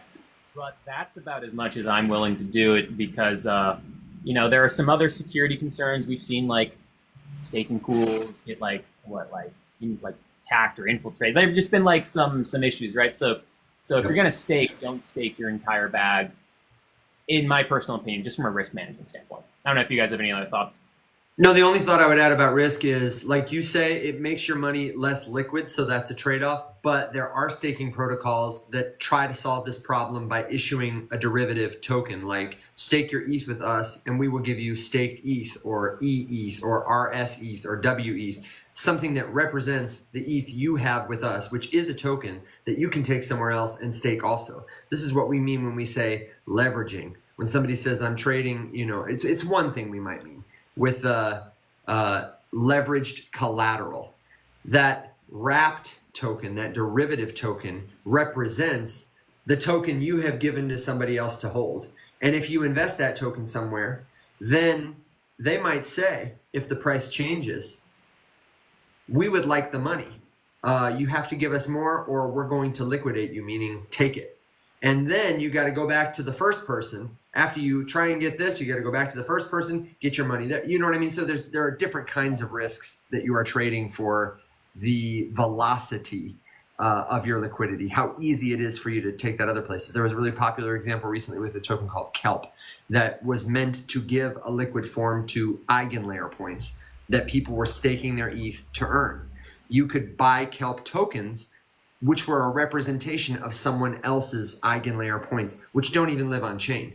It was a really interesting, I think, dynamic for giving a form to an intangible thing that would only happen in the experiment lab of DeFi and may someday be really valuable for people, tokenizing other stuff like their reputation, their credibility, whatever. But in this case, it was like, do you really want to own a token that represents a point for someone else's token? I don't know. It's a trade-off. Well, the whole eigenlayer is something that is, I will put a lot of money on this, that says that once the bear market comes, eigenlayer is going to be one of those things that is like the FTX melter or like the Luna melter.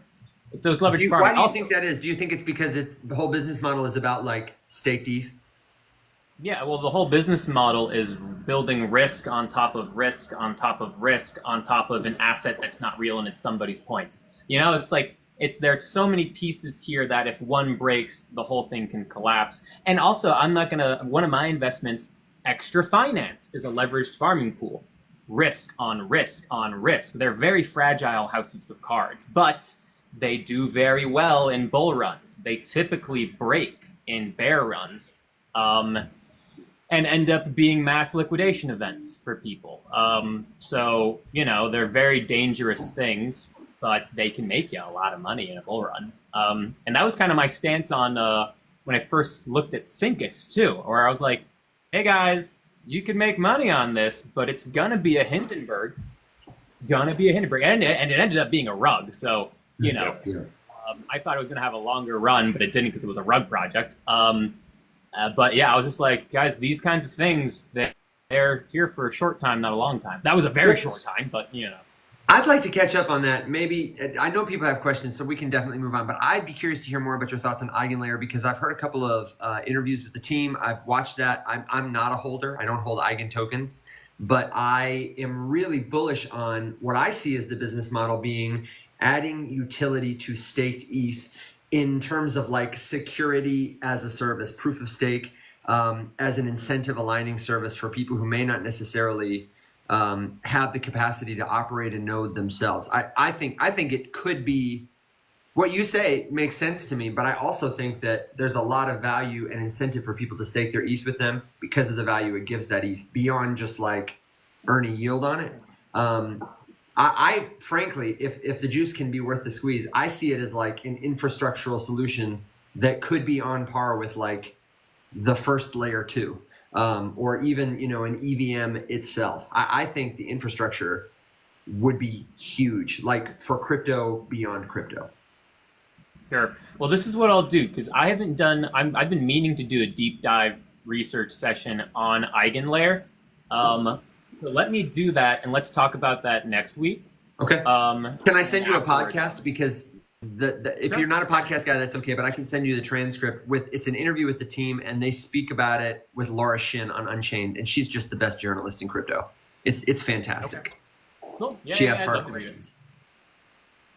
I'll send it to you. Send it on over. Thanks, man. Appreciate it. All right.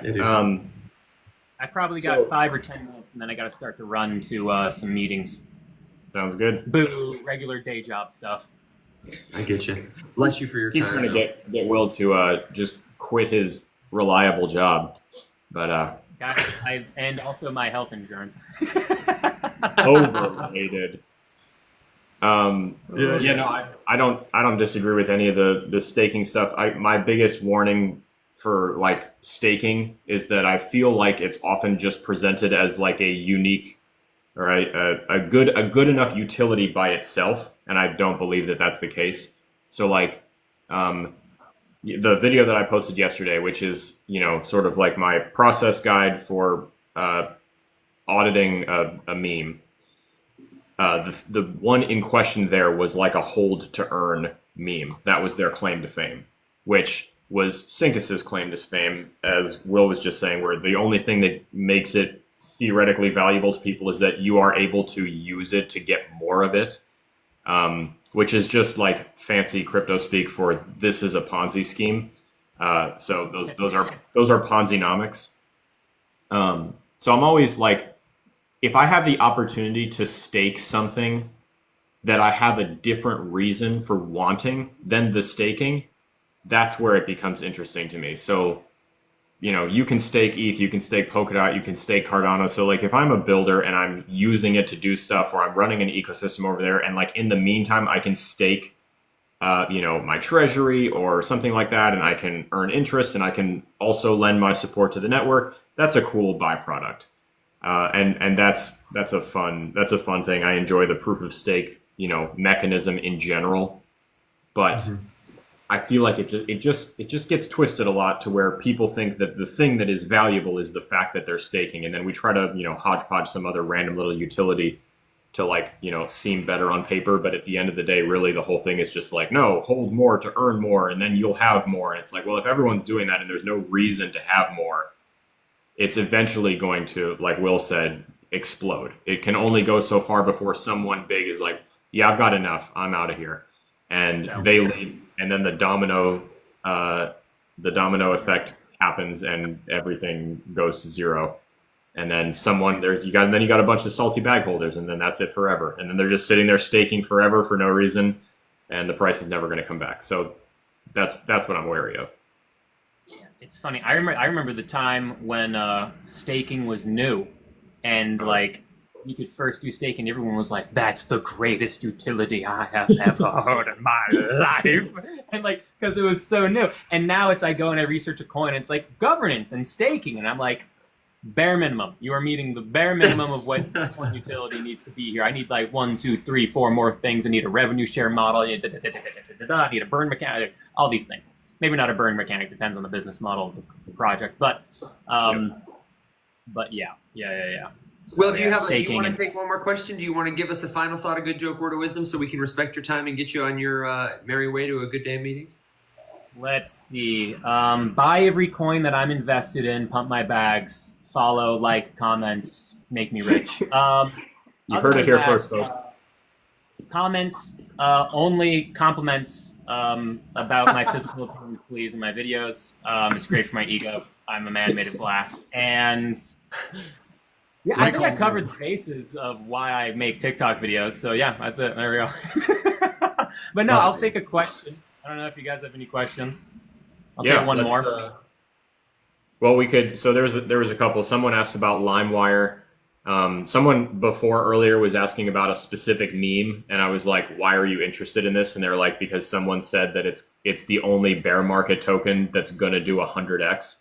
And I just wanted to say that I looked at it. I don't know what you mean by bear market token, because it launched in March. It immediately pumped like a multi-1,000%, and then it dumped into the ground, and it's been flat ever since with almost no volume. So like, But it does have a killer meme.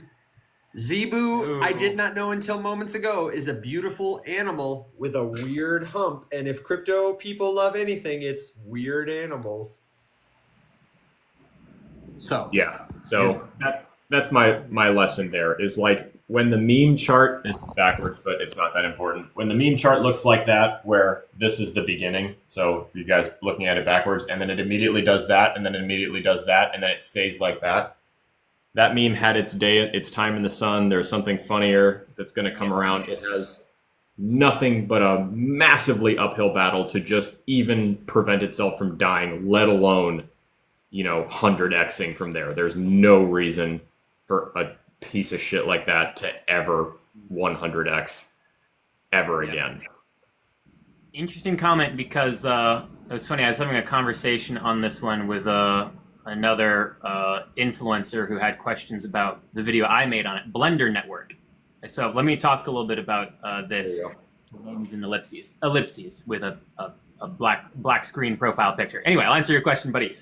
So Blender, competitor to like a render and an Akash or Akash, however you want to say it, DPIN.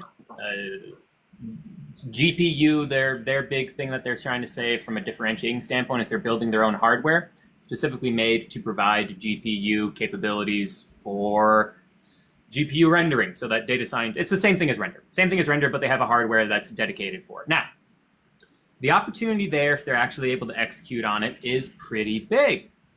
However, a lot of questions here. A lot of questions, a lot of missing information. If you go on their website and white paper, I did this 3 weeks ago, there is no information about who the team is. They also have no information on their token allocation, which is not good. It is bad. It is not something you want to see. Very I do not know I am French. And then the other thing too is you go on their Twitter, and they have a picture of this dude who has like a Blender shirt, and he's like, and he's in front of this device he's making. He's like, and I go, cool. Who the hell is this man? I'm like, they're like the team is hardcore. And I'm like, who? Did you just find a dude on the street and you're like, hey, here's a shirt. I need you to sit at this desk. And then they have a picture of like the devices that they're building. They're like, see, we're building devices, and I'm like. Or you got a bunch of plastic and put it together to make it look like a fancy rectangle, and you're like, look, we're building. Also, did you have just this one dude? You're gonna have to build so many of these devices to scale out your business model. But, if they're actually able to like scale out their hardware devices somehow, like the opportunity here could be really big, having like a genuinely competitive solution to render. That has a different take in a very, very, very crowded, competitive DPIN field. So the opportunity's there. But man, are there some red flags in this project. So I wanted to talk about it.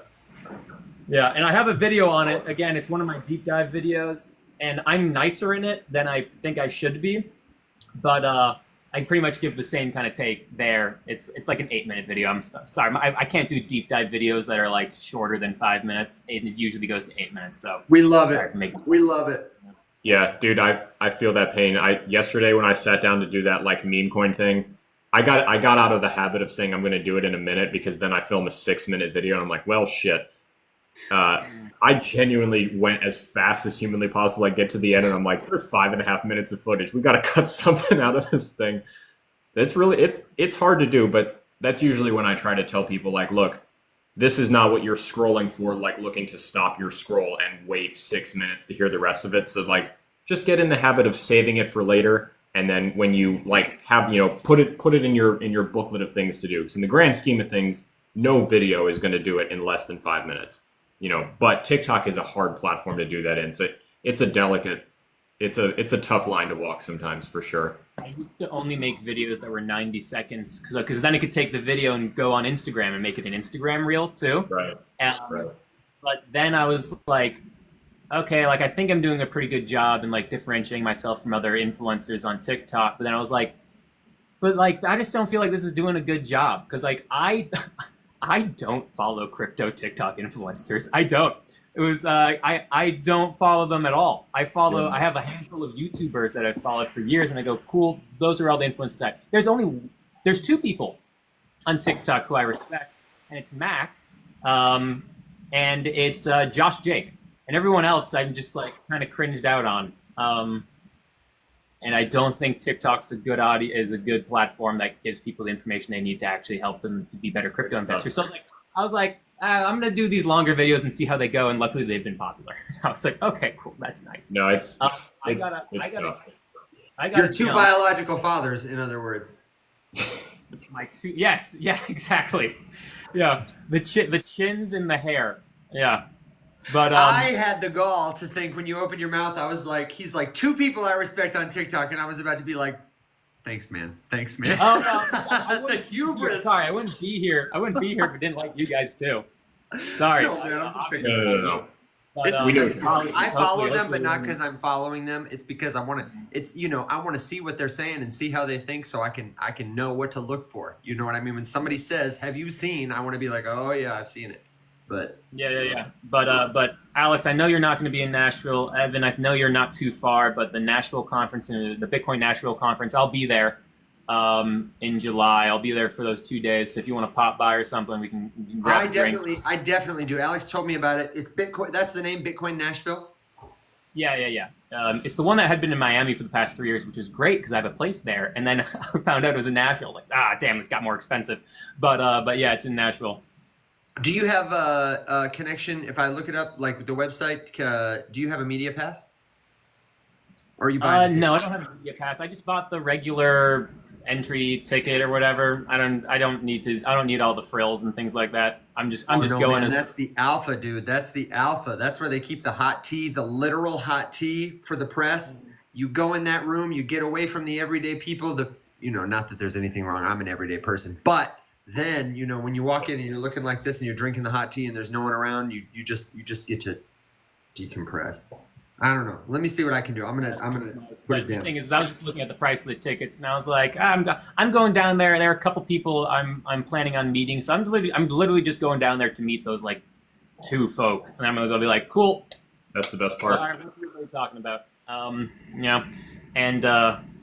But I gotta run and get ready for a meeting in 8 minutes. But I'm gonna be the next video I'm putting out is decentralized cloud infrastructure, DCI.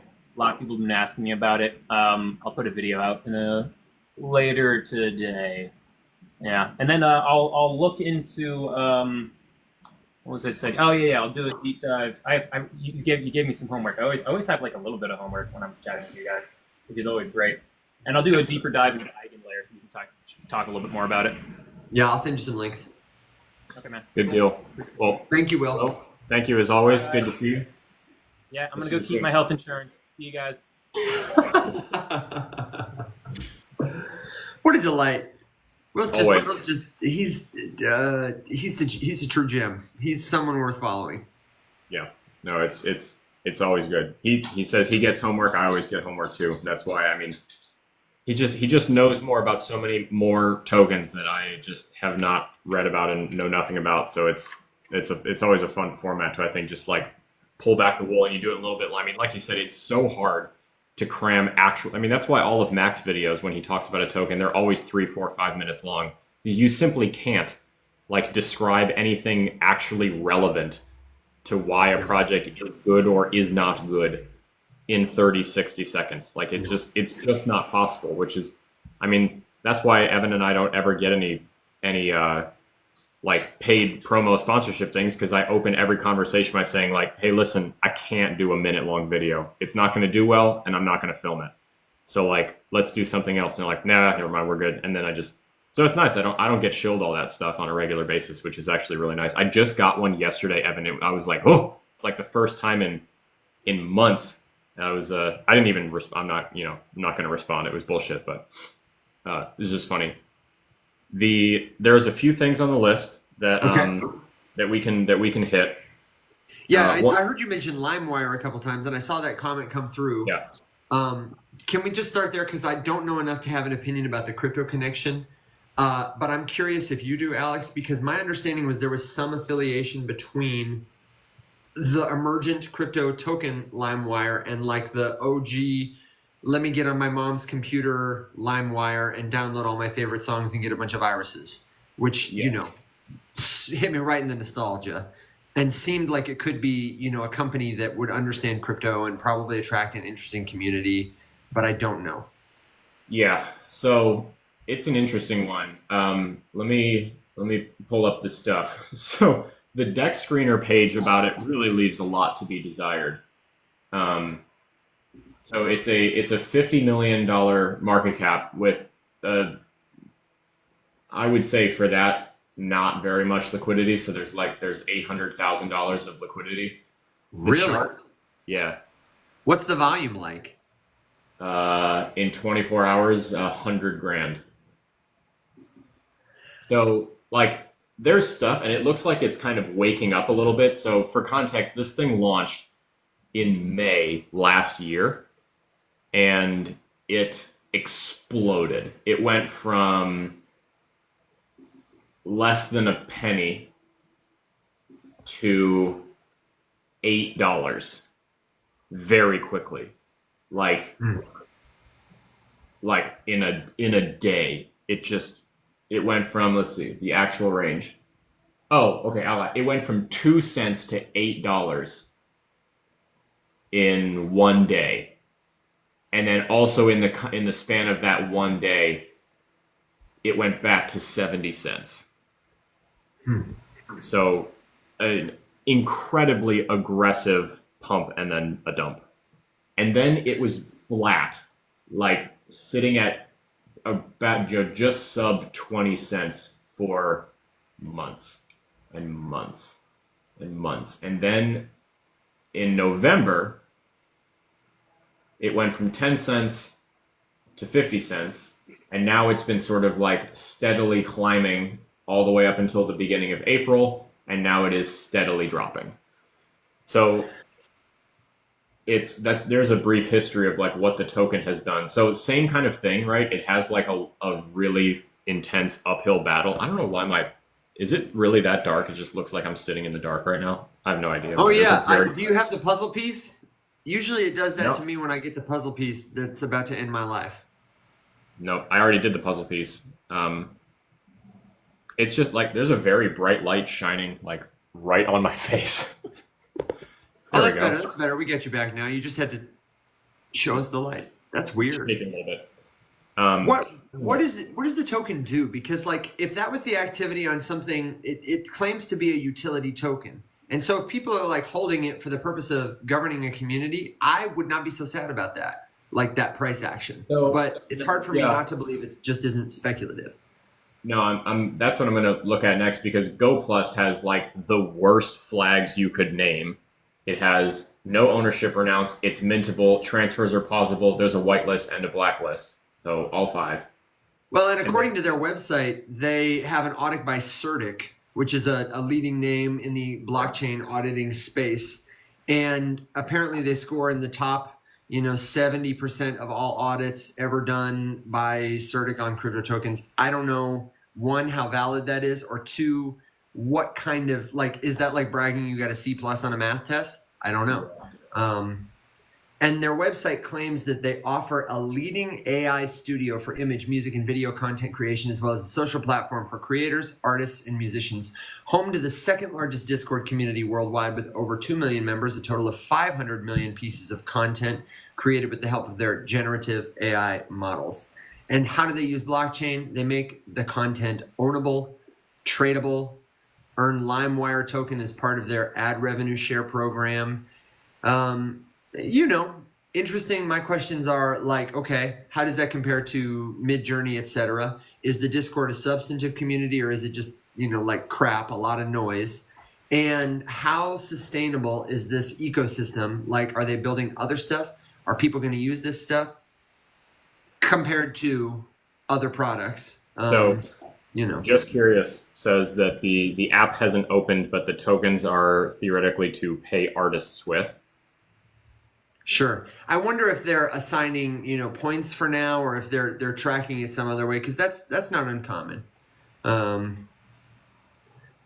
like the idea of solving the problem of transparency for AI creators. It sounds like, that could be a really good use of blockchain, but I'm not sure it's the right use of like a money crypto token without also having like a couple of NFTs, like verify that you are Claude Monet and verify that this artwork generated pulled from Claude Monet's art, and therefore we will distribute you some tokens kind of thing.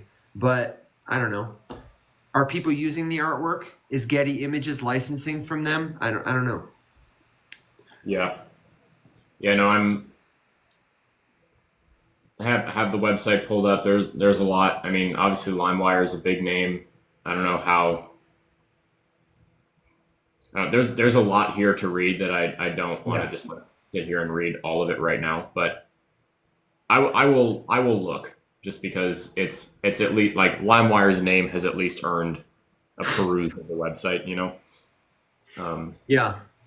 Yeah, totally. And there's some stuff here. I'm in the same boat as you. This is like, about where I would file it under to look at later. I'm not seeing anything for me personally that's like, wow, this is super novel. There are a lot of questions. the revenue share model seems to be tied to ads on their website. You seem to have to hold a certain amount of tokens before you can start earning. That's kind of concerning to me. And the vision is so ambitious and big with a lot of steps to get there that I don't know. It seems speculative for now, and the speculative activity is kind of cold. So I'd be okay, to wait around on this one personally. I'm not in a rush to like go join their community and learn more. But good on LimeWire for bringing the nostalgia to Web3. Gotcha. Yeah, no, I agree. Although, I mean, what's the last big one that did Atari? Remember Atari did like a Web3 entrance and it just didn't materialize to anything? Yeah, and I don't remember what it's one of those that I remember, but I forgot. Yeah, Serge had a token for something. Serge talked about it a lot, and I just remember it was like gonna be cool, and then nothing happened. There's Lisa. Lisa's got some opinions about Atari for sure. Yeah. I'd love to hear them, Lisa. I definitely would. It seems like the same kind of play. Create a robust blockchain ecosystem that seamlessly integrates community, gaming, and utility. So, tough. Yeah, tough. I hate that language. It's just like, okay, tell me something that I haven't heard from 19,000 other projects. It is so hard. The language problem is so hard. I think about it every day, all the time. I have the video I was trying to make last night that's sitting in my drafts is that comment that you said, this is my favorite question. Somebody said, I was doing a research video and somebody was like, this is totally Greek to me. And I was like, oh, no, you're so right. You know what I mean? How do we say it in 90 seconds or even 5 minutes so that it's such a challenge. I think about it every day, all the time. So, Yeah, dude. token. Gangish, I had that thought the other day because I was looking at, so the AI narrative obviously is a thing. We've talked about it a ton. We have, reservations about the use of tokens in AI and all that sort of stuff. And I remember having the thought, I was like, dude, does anybody remember back in the day when we used to talk on AIM? And because I vividly remember when it became popular. I was in 6th grade. And dude, the PTA had a meeting. The school was sending home messages to parents and stuff about how the dangers of all of us using AIM to talk to each other. And it's true. If I think back, it's horrifying. The ease that you could get into a completely unregulated and unmoderated anonymous chat room as a child. And I jumped into some of those chat rooms, once in a while, and fortunately, had enough sense to be immediately horrified. But oh my god, did not get trafficked. No, I just I didn't know what I was doing, and you jump in there, and everyone's like, "Hey, what's up?" And I'm like, "Hey, I'm 11," and they're like, "What?" And then all of a sudden, I'm just getting DM, DM, DM, DM, DM, DM, and I'm like, "Oh wow, there's so many friendly people." My little 11-year-old dumbass. Walking into that whole thing. And so now horrifying, but holy shit, there was nothing regulating any of that stuff. It was just, dude, it was just pedophiles as far as the eye could see. And, but I had the thought, so around that same time, Evan, do you remember Smarter Child? Does anyone remember Smarter Child? Wasn't it a gaming platform to make you know that I'm not thinking of the same thing? No, Smarter Child was it was a Smarter Child was it was a profile that you could chat with on AIM. I think they had on MSN messaging too, but you could chat with it, and it was just your little robot friend, and you could Smarter Child, tell me a joke, or Smarter Child, whatever, and it was like ChatGPT, but with no real data bank of information. But I just remember thinking dude, how has Smarter Child not reared its head with AI and because oh my god, can you imagine the nostalgia play? If if Jeeves, or what was the other one? There was another one that was in the same. There was a dog one. Dog Pile would be good. That would be good. Yeah, I mean just think about the things that could make the nostalgia plane come back. Zanga, MySpace. like smart, like I said, Smarter Child. I mean, games from that era to Ultima Online, shit like that. Like there were so many things that would just be so cool. There was a project that was done by a college student called 1 Million Pixels, and it was just a single web page with 1 million pixels on it, and he sold every pixel for $1, and he made $1 million. And you could buy a pixel or a clump of pixels, and you could put whatever you wanted on that pixel. And so people would buy like a little, a 10 by 10 square, I think was the smallest piece you could buy, and you could put your little ad on it. The website's still live today. You can go look and see like all these archaic ads and stuff that were put up there. It was really cool. Yeah, what a wild time in internet, web browsing history. But yeah, anyway. The early days of Web 2, truly. And people are so into it.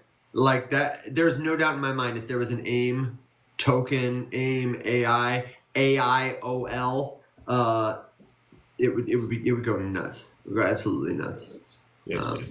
The fact that there's been no Smarter Child resurgence is such a missed opportunity for someone. No, I don't disagree at all. High five. Yeah, dude. There were so many. High what five. was your screen name? In AIM, it was Cello Dude 901. I was Skater Boy, like SK8er Boy.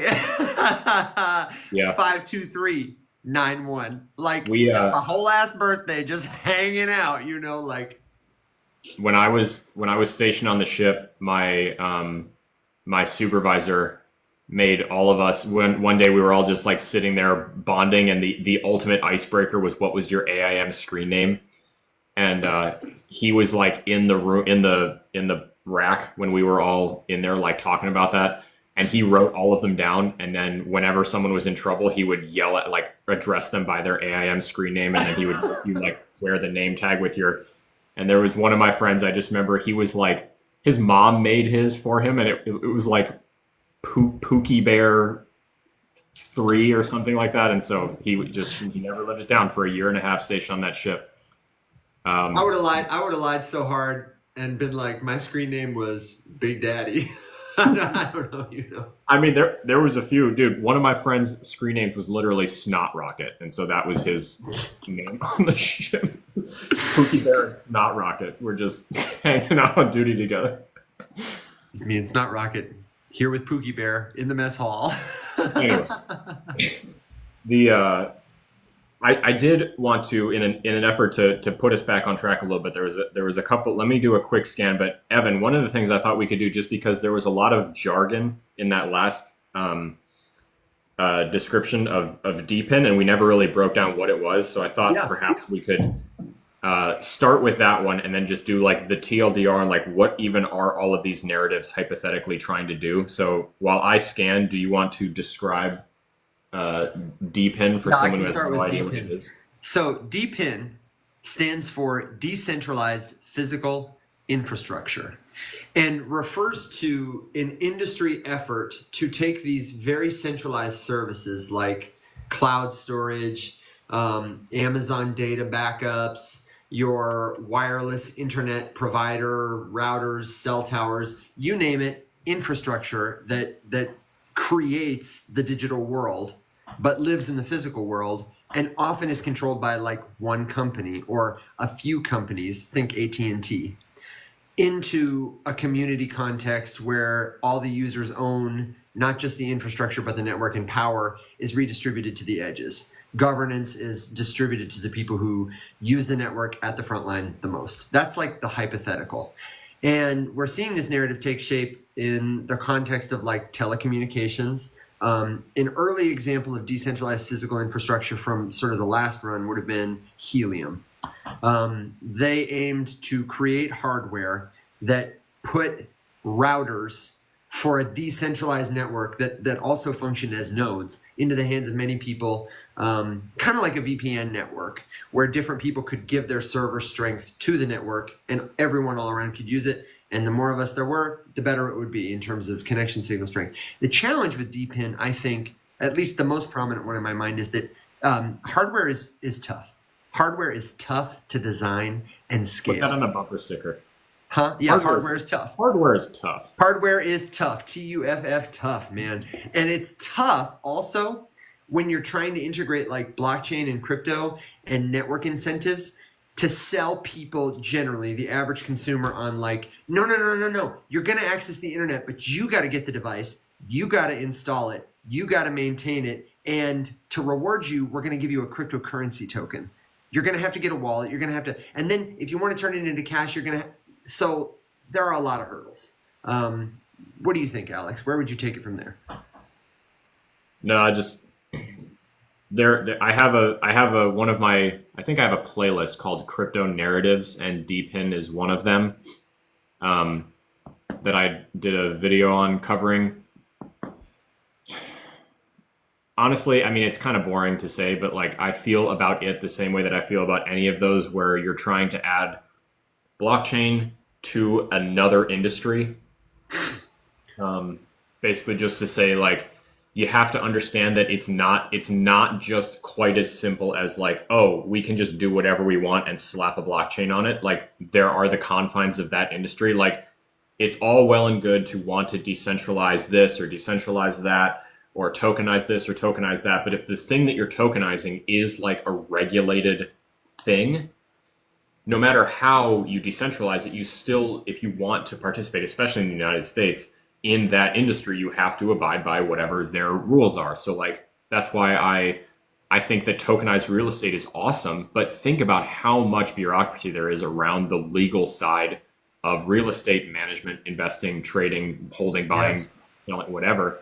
And I see the same thing with Deepin, like if you want to build or leverage existing technology or infrastructure and decentralize it, you have to abide by the regulations of that industry that are in place, and there's just no other way around it. And I don't think that's impossible. I don't at all mean to sound like I'm saying it's impossible. I just mean we have to remember that it's not as easy as launch a token, say that it's for hardware, and then like just let it go. And that's what I think most tokens kind of do. They don't really like focus on the execution of their pipe dream. They just share the pipe dream with us, and then we all speculate on whether or not that would be a big enough deal until we get bored and we want to speculate on something else. And that's why most crypto is useless, because we lack the follow through, and the few that are following through, we're seeing like VeChain just end up being bad investments on paper because it turns out that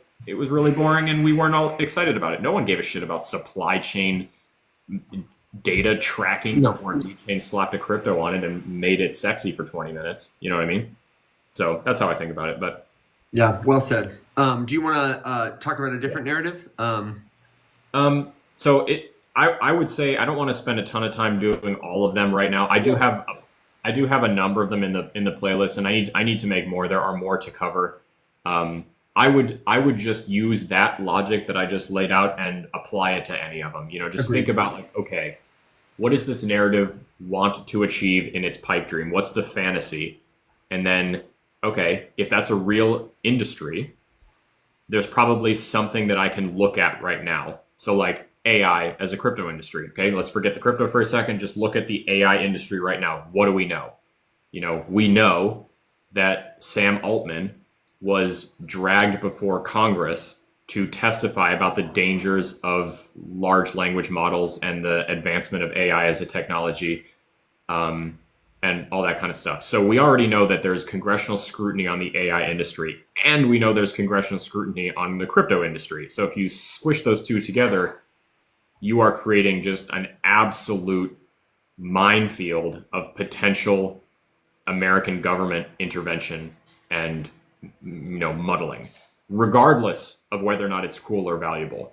So like you have to understand like that industry is up against the US government, and they don't give a shit about like what is objectively reasonable or what is a good thing to pursue or not pursue for whatever reason. They have their agenda, and that is what they're going to do. And unfortunately, AI and crypto are in the crosshairs. So like I'm super skeptical of the entire AI narrative just because I don't know how they're going to overcome that industry. Or that industry is going to overcome that hurdle. Absolutely. Anyway, No, and I think you're right. I don't think we need to. We can definitely talk about it, but I think people have other questions. I'm happy to move on because I agree. I apply the same logic to all of them. Yeah, for sure. Exactly that. There's a great question. Really quickly, let me address Lisa and say, because this would be a 30-second answer. If you, like Lisa, need to get rid of some useless NFTs, like, you bought them, they're worth nothing. The best way to do it is to sell them for like tax credit. Coinly, which we recommend an article about versus one I have seen before on Twitter is harvest.art. But the premise of these services, there are many. Google like NFT pawn shop, NFT tax loss, and you can find and verify many services that will buy your NFT for like, a Satoshi, a Gwei, or what, so that you can then take that and report it to they'll buy any NFT. Yeah. Smart business model. No, it's cool. I remember coming up with that idea in 2021 and not having the ability. I do too, man. The NFT pawn shop, baby. We once again we were underdeveloped and ahead of our time. Yeah. Story of my life. Not salty or anything. Monib asked to explain what mintable means. So that's a really, really good question. So in the context that I would assume you're asking, and please correct me if this is not what you're talking about. There's two things that I would check. So if you're looking here, I'll just show you. If you're looking on Deck Screener, and one of the red flags that can be triggered on a project is mintable, and that just means that whoever controls it has the ability to just make more of the token out of it. Yeah. So, if you buy a bunch of it and they don't have any of it because, they want it to appear like a legitimate project. But the thing is mintable. That means that you can all be loading up your bags, and then whoever controls it is going to just mint themselves a shitload of the token and then sell it and take the liquidity. It's one of the red flags that would lead me to think like there is strong potential for a rug pull here. If it's like a teeny baby meme, there are legitimate reasons that you might want a token to be mintable. Like you have a reward structure, and what you want to do is like get people in early and then mint more of the token and then reward them with it for being there. Like I kind of get that structure. It's just something that you definitely want to be aware of because it can definitely come back to bite you in the ass. Yeah, and the good thing to do there is to ask the team if you can connect with them and talk to them. Why? Figure it out. Sorry, I got stuff in the way. It'll pop up. Oh, look at your salt rock. I've got one too. It looks exactly like yours. I wonder if they're buddies. Look at that. Oh, mine flaked. I love when they flake. This is the grossest thing ever. But I eat it. God. I was bullish on salt rocks until you did that. How many people do you think licked this before me? If it's more than one, it's unfortunate. So here is where you can tell. So under Go Plus, this is just like the Deck Screener profile for happens to be the LimeWire token. See where it says mintable? Yes. So that means that is turned on. And if ownership has not been announced and it's mintable and the transfers are possible, to me, like that's such a terrible trio of things to have present in a project, because that means like, where am I? Whoever made it has full control of everything and can change stuff. It's mintable, meaning that they can just make more tokens. Transfers are plausible, which means that they can stop all of you from moving stuff. So like they can mint a shitload and then dump and sell, and you guys are all stuck holding the bag. Like that's the malicious reason for having these three. I'm sure there is a legitimate reason for doing it. I would hope so, because this thing is old and it hasn't rugged yet. So you would think that they would have done that back when it was like $10. If I was a piece of shit building a scam, that's what I would have done. But then they also have blacklists and whitelists, and I don't really know. Like technically, a blacklist could be like, yes, okay, the blacklist exists because if someone, is running a scam with the token, they can blacklist and freeze the malicious address. But that's just got to be so heavily disclosed and talked about by the team, and if it's not, then I'm super skeezed out by it. So that's just one of those things I would keep in mind. Yeah, and the project in question that they asked about was called Soul Bank, and I have no experience with it. I'm not familiar with it, but as I look at the website, they've got a Git book. They've got, it seems like a staking, bonding, rebase, like an Olympus DAO kind of thing. Yikes. You know, you can, it's game theory, you know, they've got like 3311 kind of stuff. Inflationary token, rebasing mechanics. Each epoch, new tokens are minted and distributed to stakers. So it sounds like they're using like programmable money to play, you know, just an experiment. In which case, it would make sense that they want to mint more tokens. But it'd be curious to know. You can read their documents, see what you think about it. I'd definitely be cautious about it. It sounds like a game you're playing, and games have winners and they have losers. Yeah, there was just like so many. There were just so many like tokens that came out on Solana specifically after the success of like Soul Chat and Soul Mail that were just like Soul whatever, and they were like Soul Grocery. Yeah. It was just like utility. Utility became a meme trend on Solana, and then just anyone was launching anything that was just like Soul whatever, and the website template was the same on every single one of them. You know, Soulcade, which was the Solana arcade.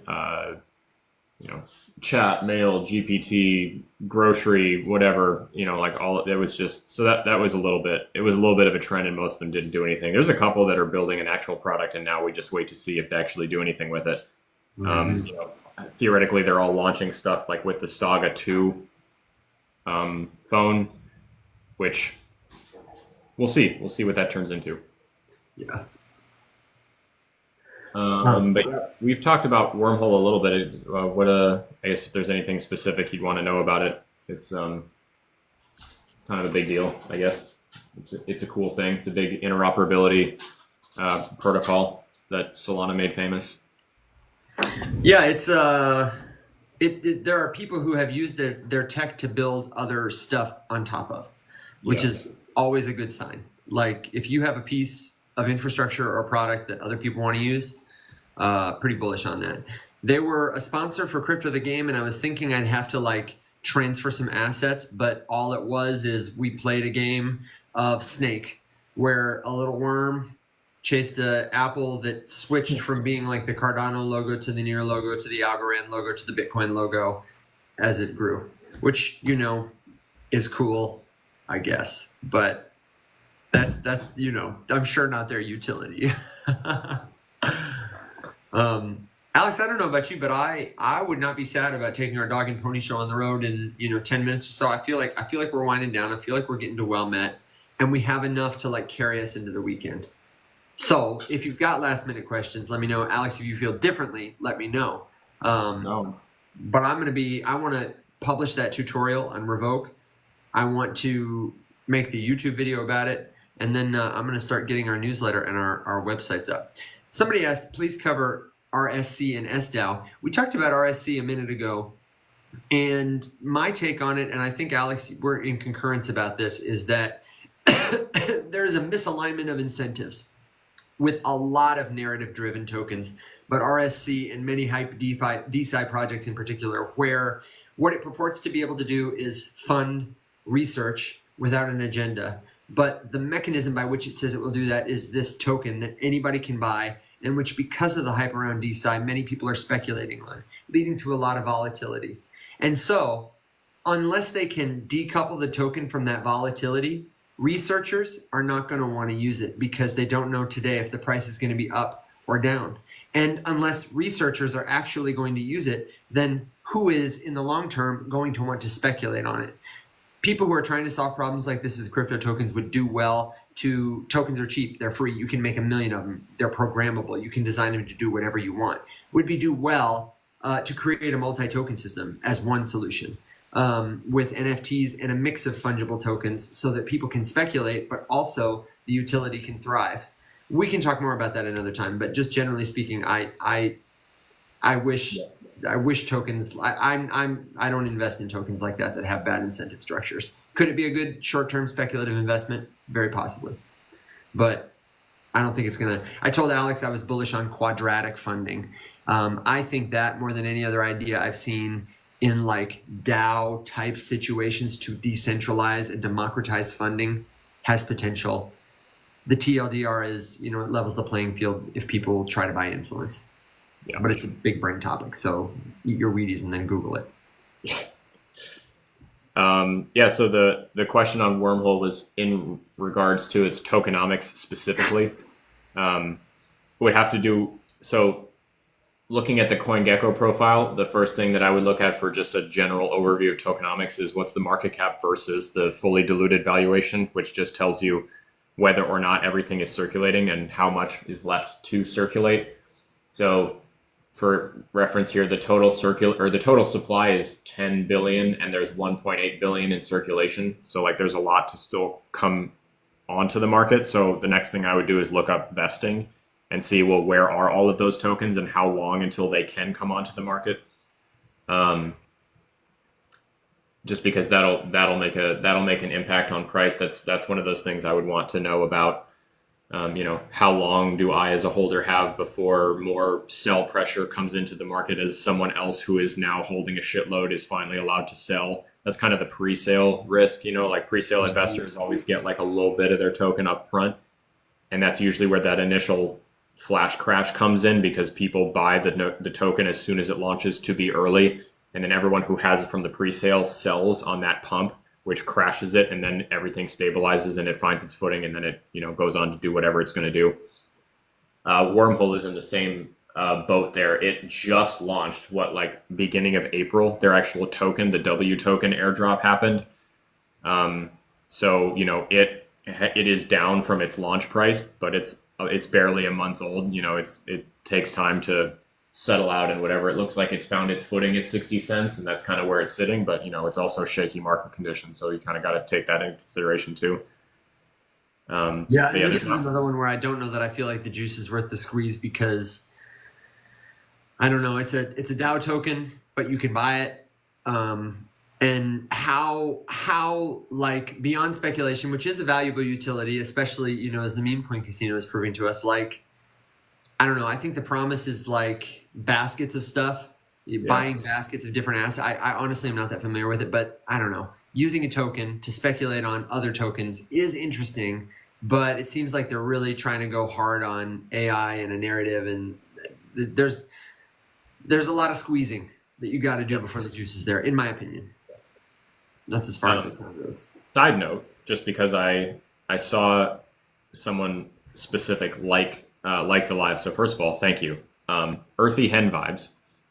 I was in the midst of my notification clearing yesterday, and I was blocking several of my impersonators, and I noticed that you were following one of them, because I always check.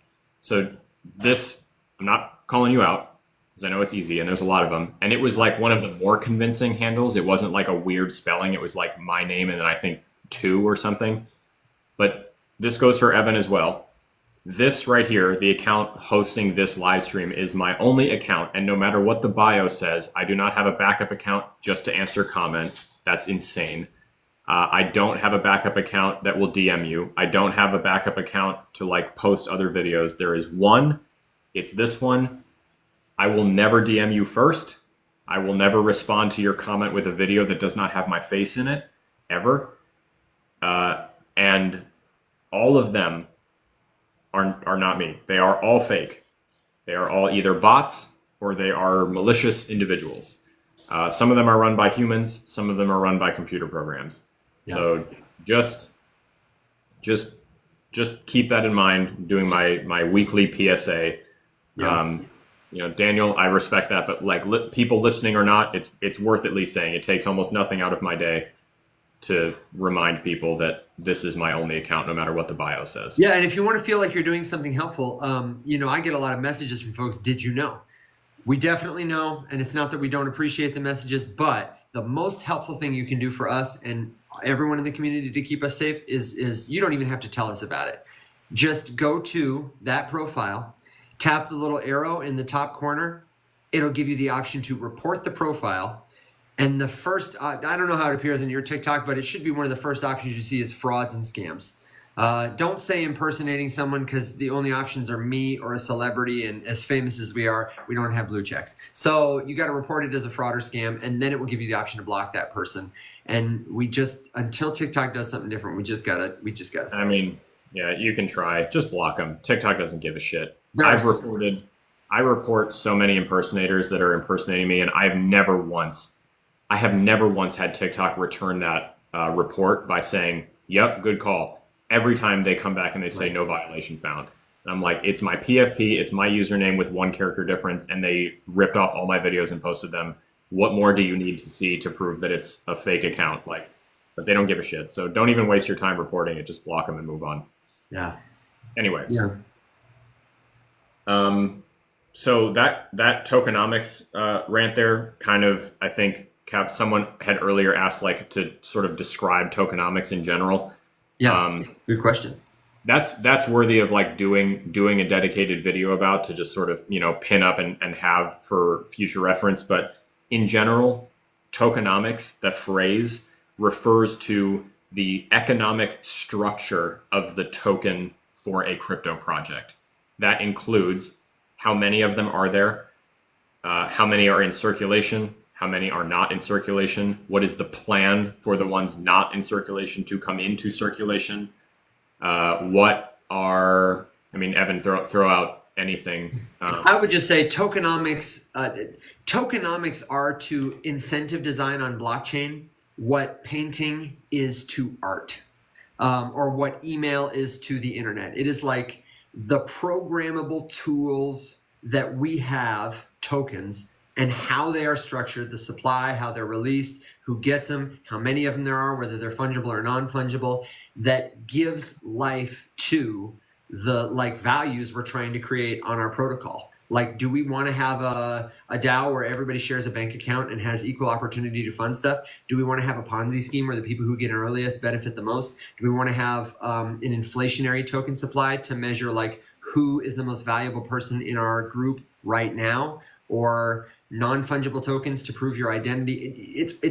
It is the medium, and tokenomics is just like the form of the medium, I would say. And mostly people think about it right now in very limited kind of scalomorphic ways that mostly look like money.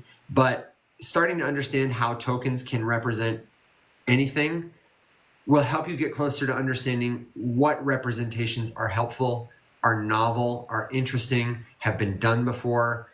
Just like looking at, these honeypots helps you get to recognize them over time. Tokenomics sounds intimidating, but I think is one of the coolest parts about crypto for not crypto people, not finance people. Because if you're an artist and you start to think of tokens as a new medium, or you're a teacher, or you're a governor, whatever, you can really start to think of this new medium as a way to solve your problems and express, coordinate with other people, align your values, solve big real world problems.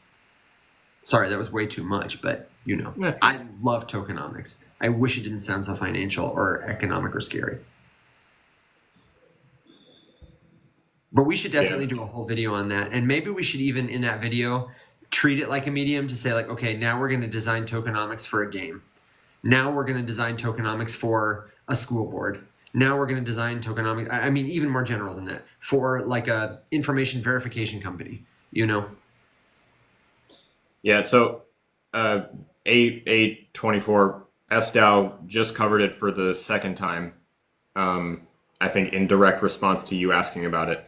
But with regards to the SHIB ecosystem, I mean, in general, that's just kind of one of those things where like there is a meme and now it's trying to like compete in the meme landscape because it's losing attractiveness in light of like other funnier things that happened. So they're trying to pretend they just want to pretend that there's like a reason to use it. So they're trying to build an ecosystem. It could work, it could not. It's never going to like, the SHIB ecosystem is not going to change the world. It's just going to be something for people who are probably over leveraged in the SHIB shitcoin world to like pretend that they have something to do with that meme. Yeah, and SHIB is on Ethereum, right?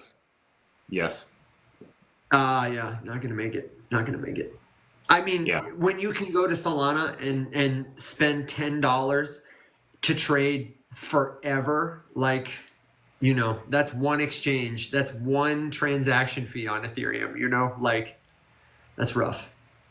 It's really rough. Someone said, "Are you kidding me? Are you a bag holder?" I never kid. I never kid. Can we do this one really quick? Earthy Hen Vibes, one of our good friends says, "Can tokenomics be applied in nursing and healthcare?" Alex, you're trying to design token incentives for nurses for healthcare. Disclaimer: we don't work in that industry, though. I have some family or friends or used to work in a hospital or whatever. But what would you say? Anything come to mind for you?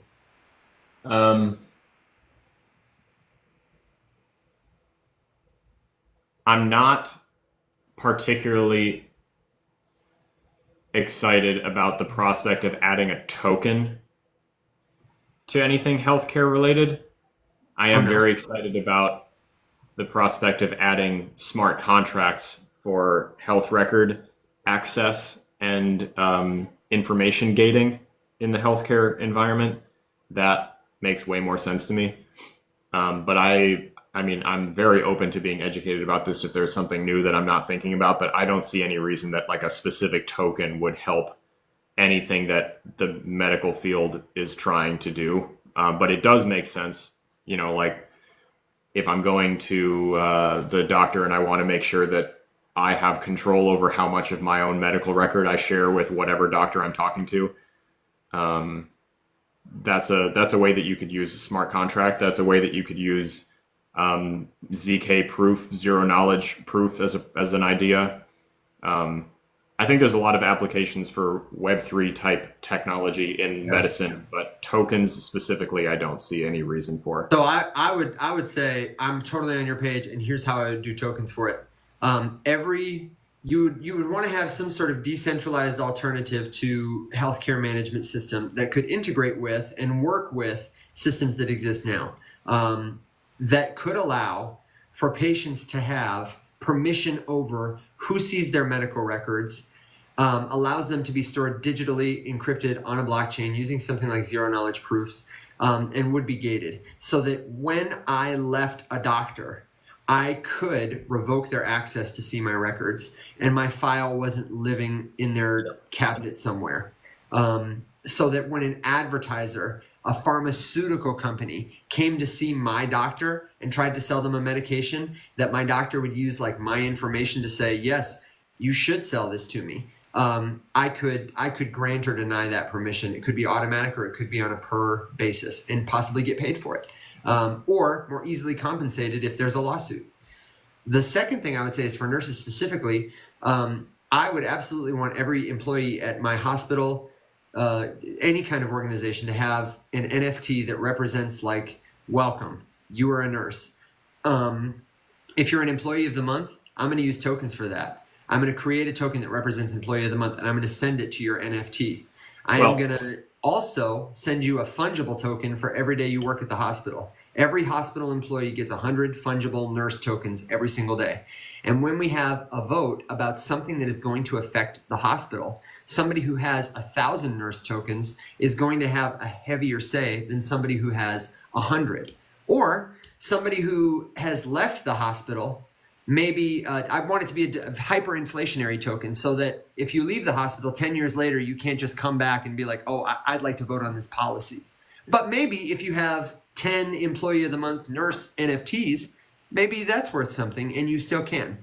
The similar kind of thing could be done for school boards, could be done for all kinds of stuff where buying influence would be bad and you'd want to measure somebody's value in different ways, right now and long term. I think that as well, like the benefit of having an NFT to mark a healthcare professional would be to help people not get swindled by people pretending to be doctors. Yes, credentials. Like if you think about the seedy underbelly of the medical world where people who don't have enough money to access the ridiculously overpriced medicine that they may need for whatever, getting swindled by someone claiming to be a doctor and selling them something that's not real, you can use tokens to verify whether or not some of that stuff is real, and it just makes it way harder to counterfeit that and to pretend to be someone. Law enforcement can do the same thing, so anyone who claims to be a law enforcement officer should be able to prove that like really easily, regardless of how convincing their fake looking badges or the Amazon plate carrier that they bought to dress up like a cop or whatever.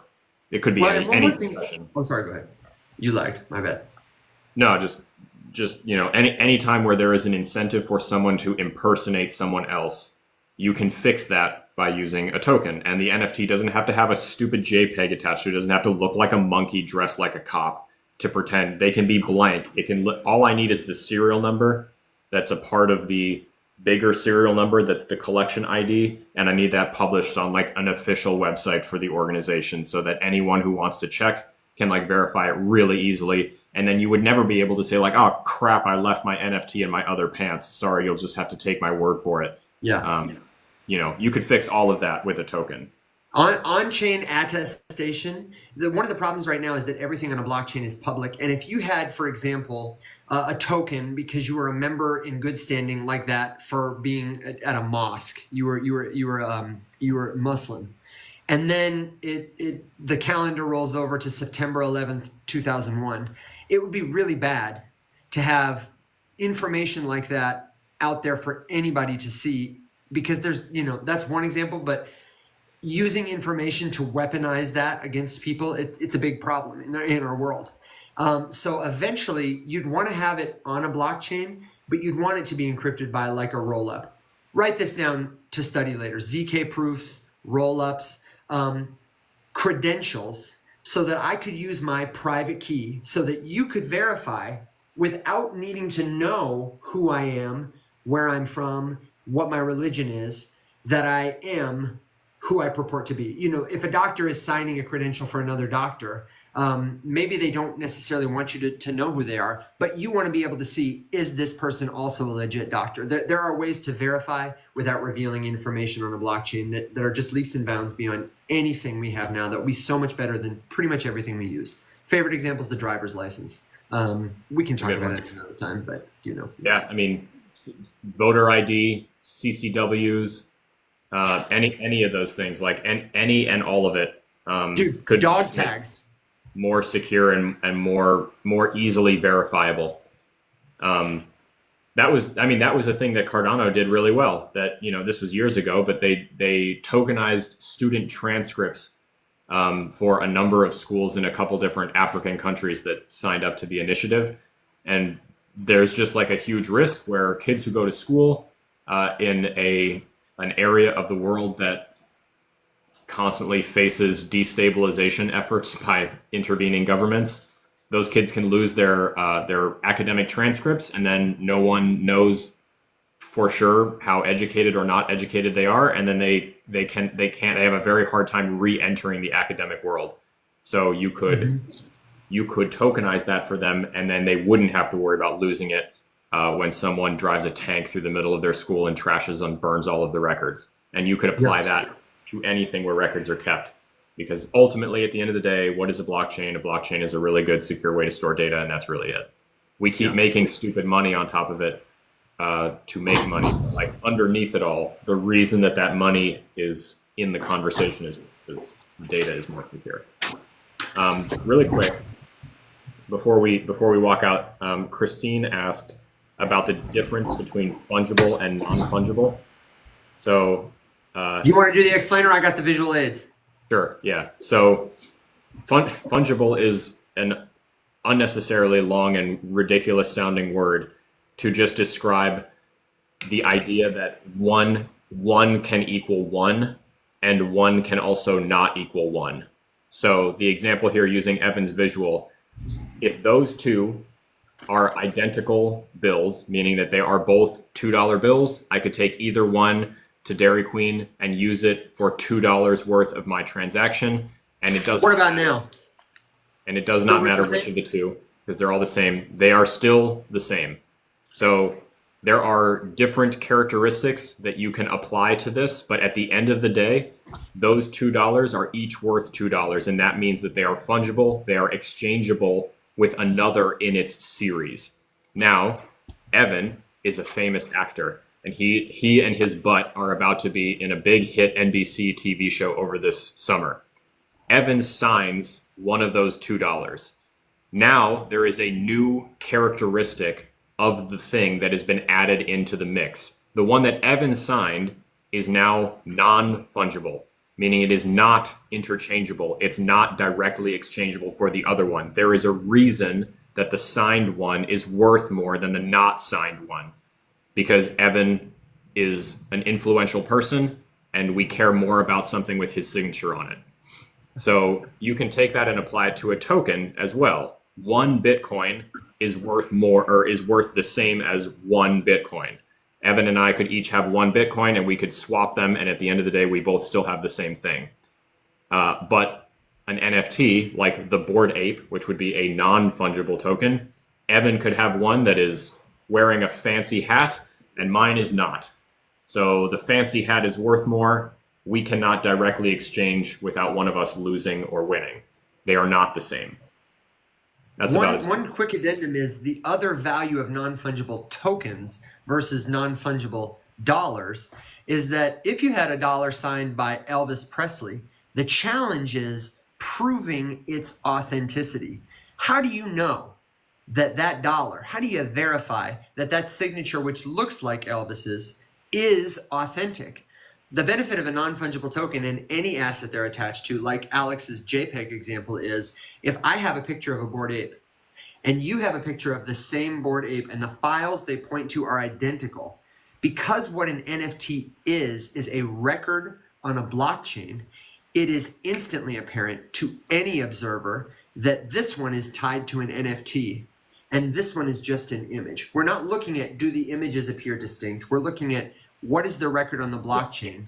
When was it created? Who owns it? What's the history of ownership? So that you can tell in an instant, this picture, which is not attached to a token, is a fake. And therefore the holder of the picture is not entitled to any of the rights, ownership, privileges, access, etc. that the NFT holder has. So to sum it up, fungible means exchangeable. Non-fungible is provably unique in a way that changes its value. The proof is everything. Yep. Yeah, something about it is special and makes it different from other things in its series. Mm-hmm. Yeah, who the hell came up with those names? But like as words that mean something, once you understand them, I personally think NFT, though it's a terrible like gobbledygook, is a very helpful. Some people say digital collectibles, and I just don't think that's anywhere near as helpful or specific because my JPEG could be a digital collectible, but it's not, it doesn't mean the same thing. There's no provenance. There's no verification. I don't know. That's my favorite thing to talk about is simple explainers. And if I do say so myself, we crushed it. I think so. Yeah. If Christine, I hope that answered the question. There is a lot of jargon in this industry. And the thing that I did in the beginning when I was learning about it is I would just, I would pick a thing that I was going to read about. So like, one day in the beginning, I was like learning, okay, what is Ethereum? And I would read it and I just highlighted all of the words that I was like, dude, what the hell is that gigantic, unnecessarily long, complicated word? And then that would just become the next thing I would read about. And then I would read about, okay, so, non-fungible pops up. Read about, okay, what is non-fungible? And in reading that, there's more jargon that pops up. So I write those down. And you just kind of keep chasing jargon. Now, large language models exist, and you could use ChatGPT or Gemini or one of those and, just ask it like, hey, I'm researching X, and I just saw this term. I'm not familiar with crypto jargon. Can you explain this to me like I'm 5? I have always found that they do a really good job of breaking it down. So just that's my cheat code for like quick research on something that I'm trying to like understand. Yes. Could the vote ever be stolen if it was on the blockchain? I'm glad you said that. Yeah. Yeah. It can. It's just a lot harder to do.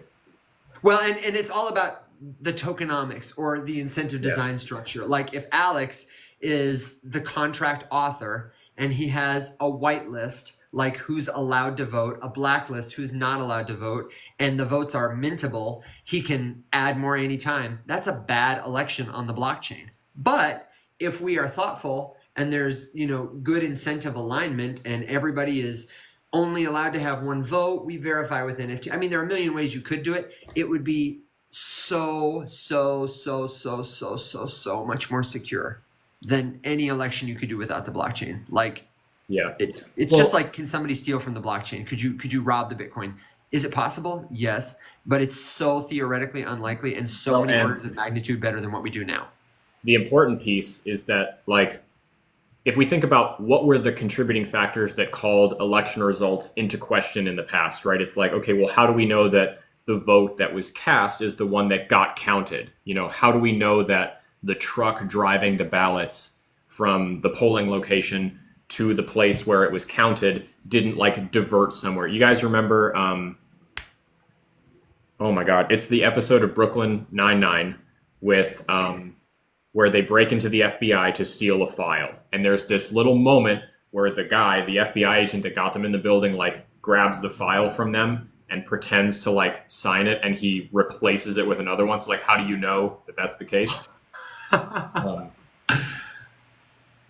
The beautiful part is that being on a blockchain does not prevent someone from misconstruing the vote. It doesn't prevent someone from doing something bad, but it makes it so that we would have an immediate record that cannot be erased without all of us being able to tell. So instead of having to go to court for 16 years to try to prove through this security camera footage and this guy's testimony, and is this person lying, is that person lying, instead of having to deal with all that, it would just be a simple like, well, cool, anyone on Earth with an internet connection can just check the record for themselves and see. And even if someone found a way to fudge it, that would also be a record that you could check and see. And we could see like, oh, hey, crap, this blockchain suffered a 51% attack. We know we can't trust it. Now and we don't can even choose collectively to rewrite, to change it, to be like, oh, we'll reset it to this moment, and it'll be just like flipping a switch. So that's really the beauty of it. The security from using blockchain in an election would not come in the sense that it would prevent anything bad from happening. It would just make bad stuff that happens or things that happen that aren't supposed to happen obvious and verifiable without having to waste millions and millions and millions of dollars of taxpayer money to fund lawsuits that don't matter. Although if thoughtfully designed, it really would prevent bad things from happening, because one of the other benefits of the blockchain is by proxy, yes. All those things that we rely on humans to do now, that we trust humans to do as they say they're going to do, that are costly, inefficient, because people can be deceived. They get hungry, sad, tired, make sloppy mistakes, can be bribed, so on and so forth. If in every one of those instances, we replaced a human intermediary with a computer that could not lie, that could enforce itself according to programming everyone could see and verify, counting the votes. If the votes didn't physically exist and there was no chance as they changed hands for somebody to do something to them, but you just clicked a button that submitted them to a computer that verified them, all of which happened according to code that everyone could see. It'd be like the way you use calculators now. When you use a calculator to do math, you don't have to go, is it right? Is it right? Is it right? You know a little bit of basic math, and you can verify if it gives you the wrong answer, and then you just get a different one. It would solve a lot of problems before they could happen. One day it'll happen. I think probably what's likely, some countries have experimented with it. The Philippines, Russia's done it in different municipalities. Almost certainly a smaller country, the US is not going to be the one to do it. We have too much to lose by trying something new. Probably a smaller country, locality is going to pilot it, have great success, and then it will spread as people iterate it and it scales. And if I was a betting man, one of the things I would bet on, I'm sure there's a website where you can make a bet on this. One day, most major elections will involve blockchain and smart contracts in some way. Like it just, I don't know. I don't know why you wouldn't. Yeah, like I said, the one thing I didn't want to do with this election topic was get us flagged. Well, I knew that was going to happen the second you said the word election or vote, but I'm not trying to debate the validity of voter ID laws right now. I could ramble forever. I did want to add to Lisa's visual or Lisa's explanation of an NFT specifically, just because we're on the visual train. So with Evan and the $2 whatever thing, here is the best visual that I can give you for. Ooh, look! It's one of the Macks. It's Merk Lurden. Merk Lurden, love your meme, bro. here's the best visual that I can give you for what an NFT does for you. Okay, so if you've ever watched Mack's videos, you've probably seen the partner of this in the background, because Mack and I each own one of them.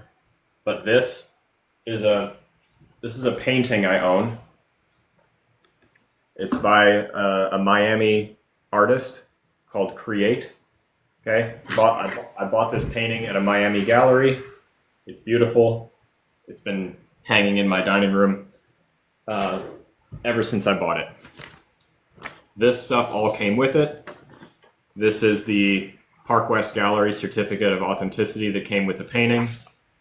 This is a statement from Park West Gallery sent to me, certifying that I am the human being that purchased this painting from them. And then this is the appraisal document for the painting from the gallery after they received it from the artist. All of this is the paper version of the NFT. The painting is the JPEG, right? So like that's the picture of the monkey. The picture of the monkey by itself doesn't mean anything. It could be anything, like Evan said. You could right-click, save it. You could screenshot it. You can set it as your Twitter profile picture and say that you own it. You can do all of those things. The NFT is not the JPEG. It's not the picture. The picture is irrelevant. The thing that's relevant is all of this paperwork that shows that I'm the one who bought it, and that it is what I say it is, and that it came from the place I say it came from. The problem is that these are paper, and I could light them on fire right now, and they would be gone forever, and there's nothing that anyone could do to get them back, and there would be next to no proof that I had them in the first place. The nice part about an NFT is that it digitizes this packet of paperwork and the information on these things, so it gives me a digital copy, which is just easier to keep safe. I don't have to worry about it getting dropped or my dog chewing on it or whatever. And then also what the NFT part of it, it stores the record of that digital thing on a blockchain, which, like we said, makes it more secure, easier to check, easily verifiable. That's why they're valuable. Okay? Forget any and all involvement in the conversation with this, with the monkey JPEG. Okay? Don't think about this. This has almost nothing to do with it. That's just the thing that it represents. That's like the visual representation of all of this stuff. This is the important stuff. This is the reason that painting is valuable. That's probably about as simple as I can break it down. This is the NFT, the certificate of authenticity. So whether I am authenticating, here's the last thing I'll say. Whether I'm authenticating a cool, beautiful painting from an artist that I love and wanted to support, that's one thing. I could also authenticate, I don't know, you could put an NFT on anything. That's why there were so many of those JPEG collections, because they're really easy to make. So I could tokenize and verify that my useless piece of shit is a real useless piece of shit, and it's the one that I say it is, but that doesn't change the fact that it's a useless piece of shit. So that's right. Keep that in mind. Just because something has an NFT attached to it to prove that it's real and to prove that it is what I say it is, does not by itself mean that it's valuable or that anyone cares. It's just nice that it exists. And that's why NFT technology is important. But NFTs individually mostly mean nothing and are mostly useless and dumb and not valuable. So just remember that. That's kind of the same thing with shitcoins. Just because it's a crypto doesn't mean that it's good or anyone cares or it's worthwhile. But the fact that it is a crypto means that we can look up information about it more easily. We can learn about it. We can verify what people tell us about it to be true or to be false. I couldn't have said it better myself. I might have to clip this segment and see if we can, or we should do this fungible and non-fungible tokens as one of our YouTube videos together with that example, because you could send it to your friends. And then you gave me a great t-shirt idea, which is going to be the NFT is not the JPEG. I think it would be a fun shirt to wear. I'll clip that chunk out of the recording and we'll post it as a separate video. Yeah, for sure. Good idea. Well, then, should we Is there any burning question you want to address that we didn't get to? I feel like that we killed it, if I do say so myself. I am really proud of us and proud of you for the good questions. I think that kind of stuff is so much, I don't know. It's great to talk about what token is going to do this or that, but the real juice, the real meat, the not betting at horses at the racetrack, but thinking about the automobile and building roads that they will use. That's what we're doing here. That's the 2050 play. You know, you're setting yourself up for that future by understanding stuff this way. You understand more about blockchain now than 99% of all people who use the word crypto. You know what I mean? Especially on this app to sell you something. That's the real stuff. If you guys remember and use the stuff that we just talked about just in this one live, you know more than pretty much every crypto influencer who's making content in this industry. Yeah, honestly, you could become an advisor now. You know what I mean? Like that's the all you need is an understanding of the jargon, a healthy dose of skepticism, and critical thinking, and you could do all of this. Who knew, Ma? Who knew? So thank you to everyone who hung out. Today was a really good one. Thanks. Of course, if you didn't catch us with Will, the whole stream will be posted up on YouTube if you feel like listening to it later. Will be back with us next week. Should be back on his normal day. So Tuesday, if you don't know, Tuesday show. Same time, same place, Monday, Tuesday, Wednesday, Thursday. But Tuesdays is panel day. Mac and Will should both be joining us next week on Tuesday.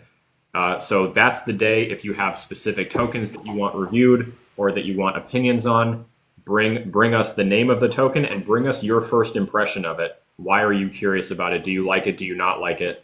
And we will cover it. But Tuesday is the day for that. The rest of the days are a sort of a hodgepodge of a whole bunch of different stuff. I will clip the specific section of fungible versus non-fungible, and then what is an NFT using my visual there to share by itself later in case you missed it or in case you want to reference it.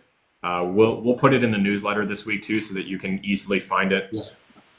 So again, plug, if you have not signed up for the newsletter, the link is in both Evan and I's bio. It's just the email sign up. It's free. We don't particularly enjoy doing newsletters, so it's short, it's to the point.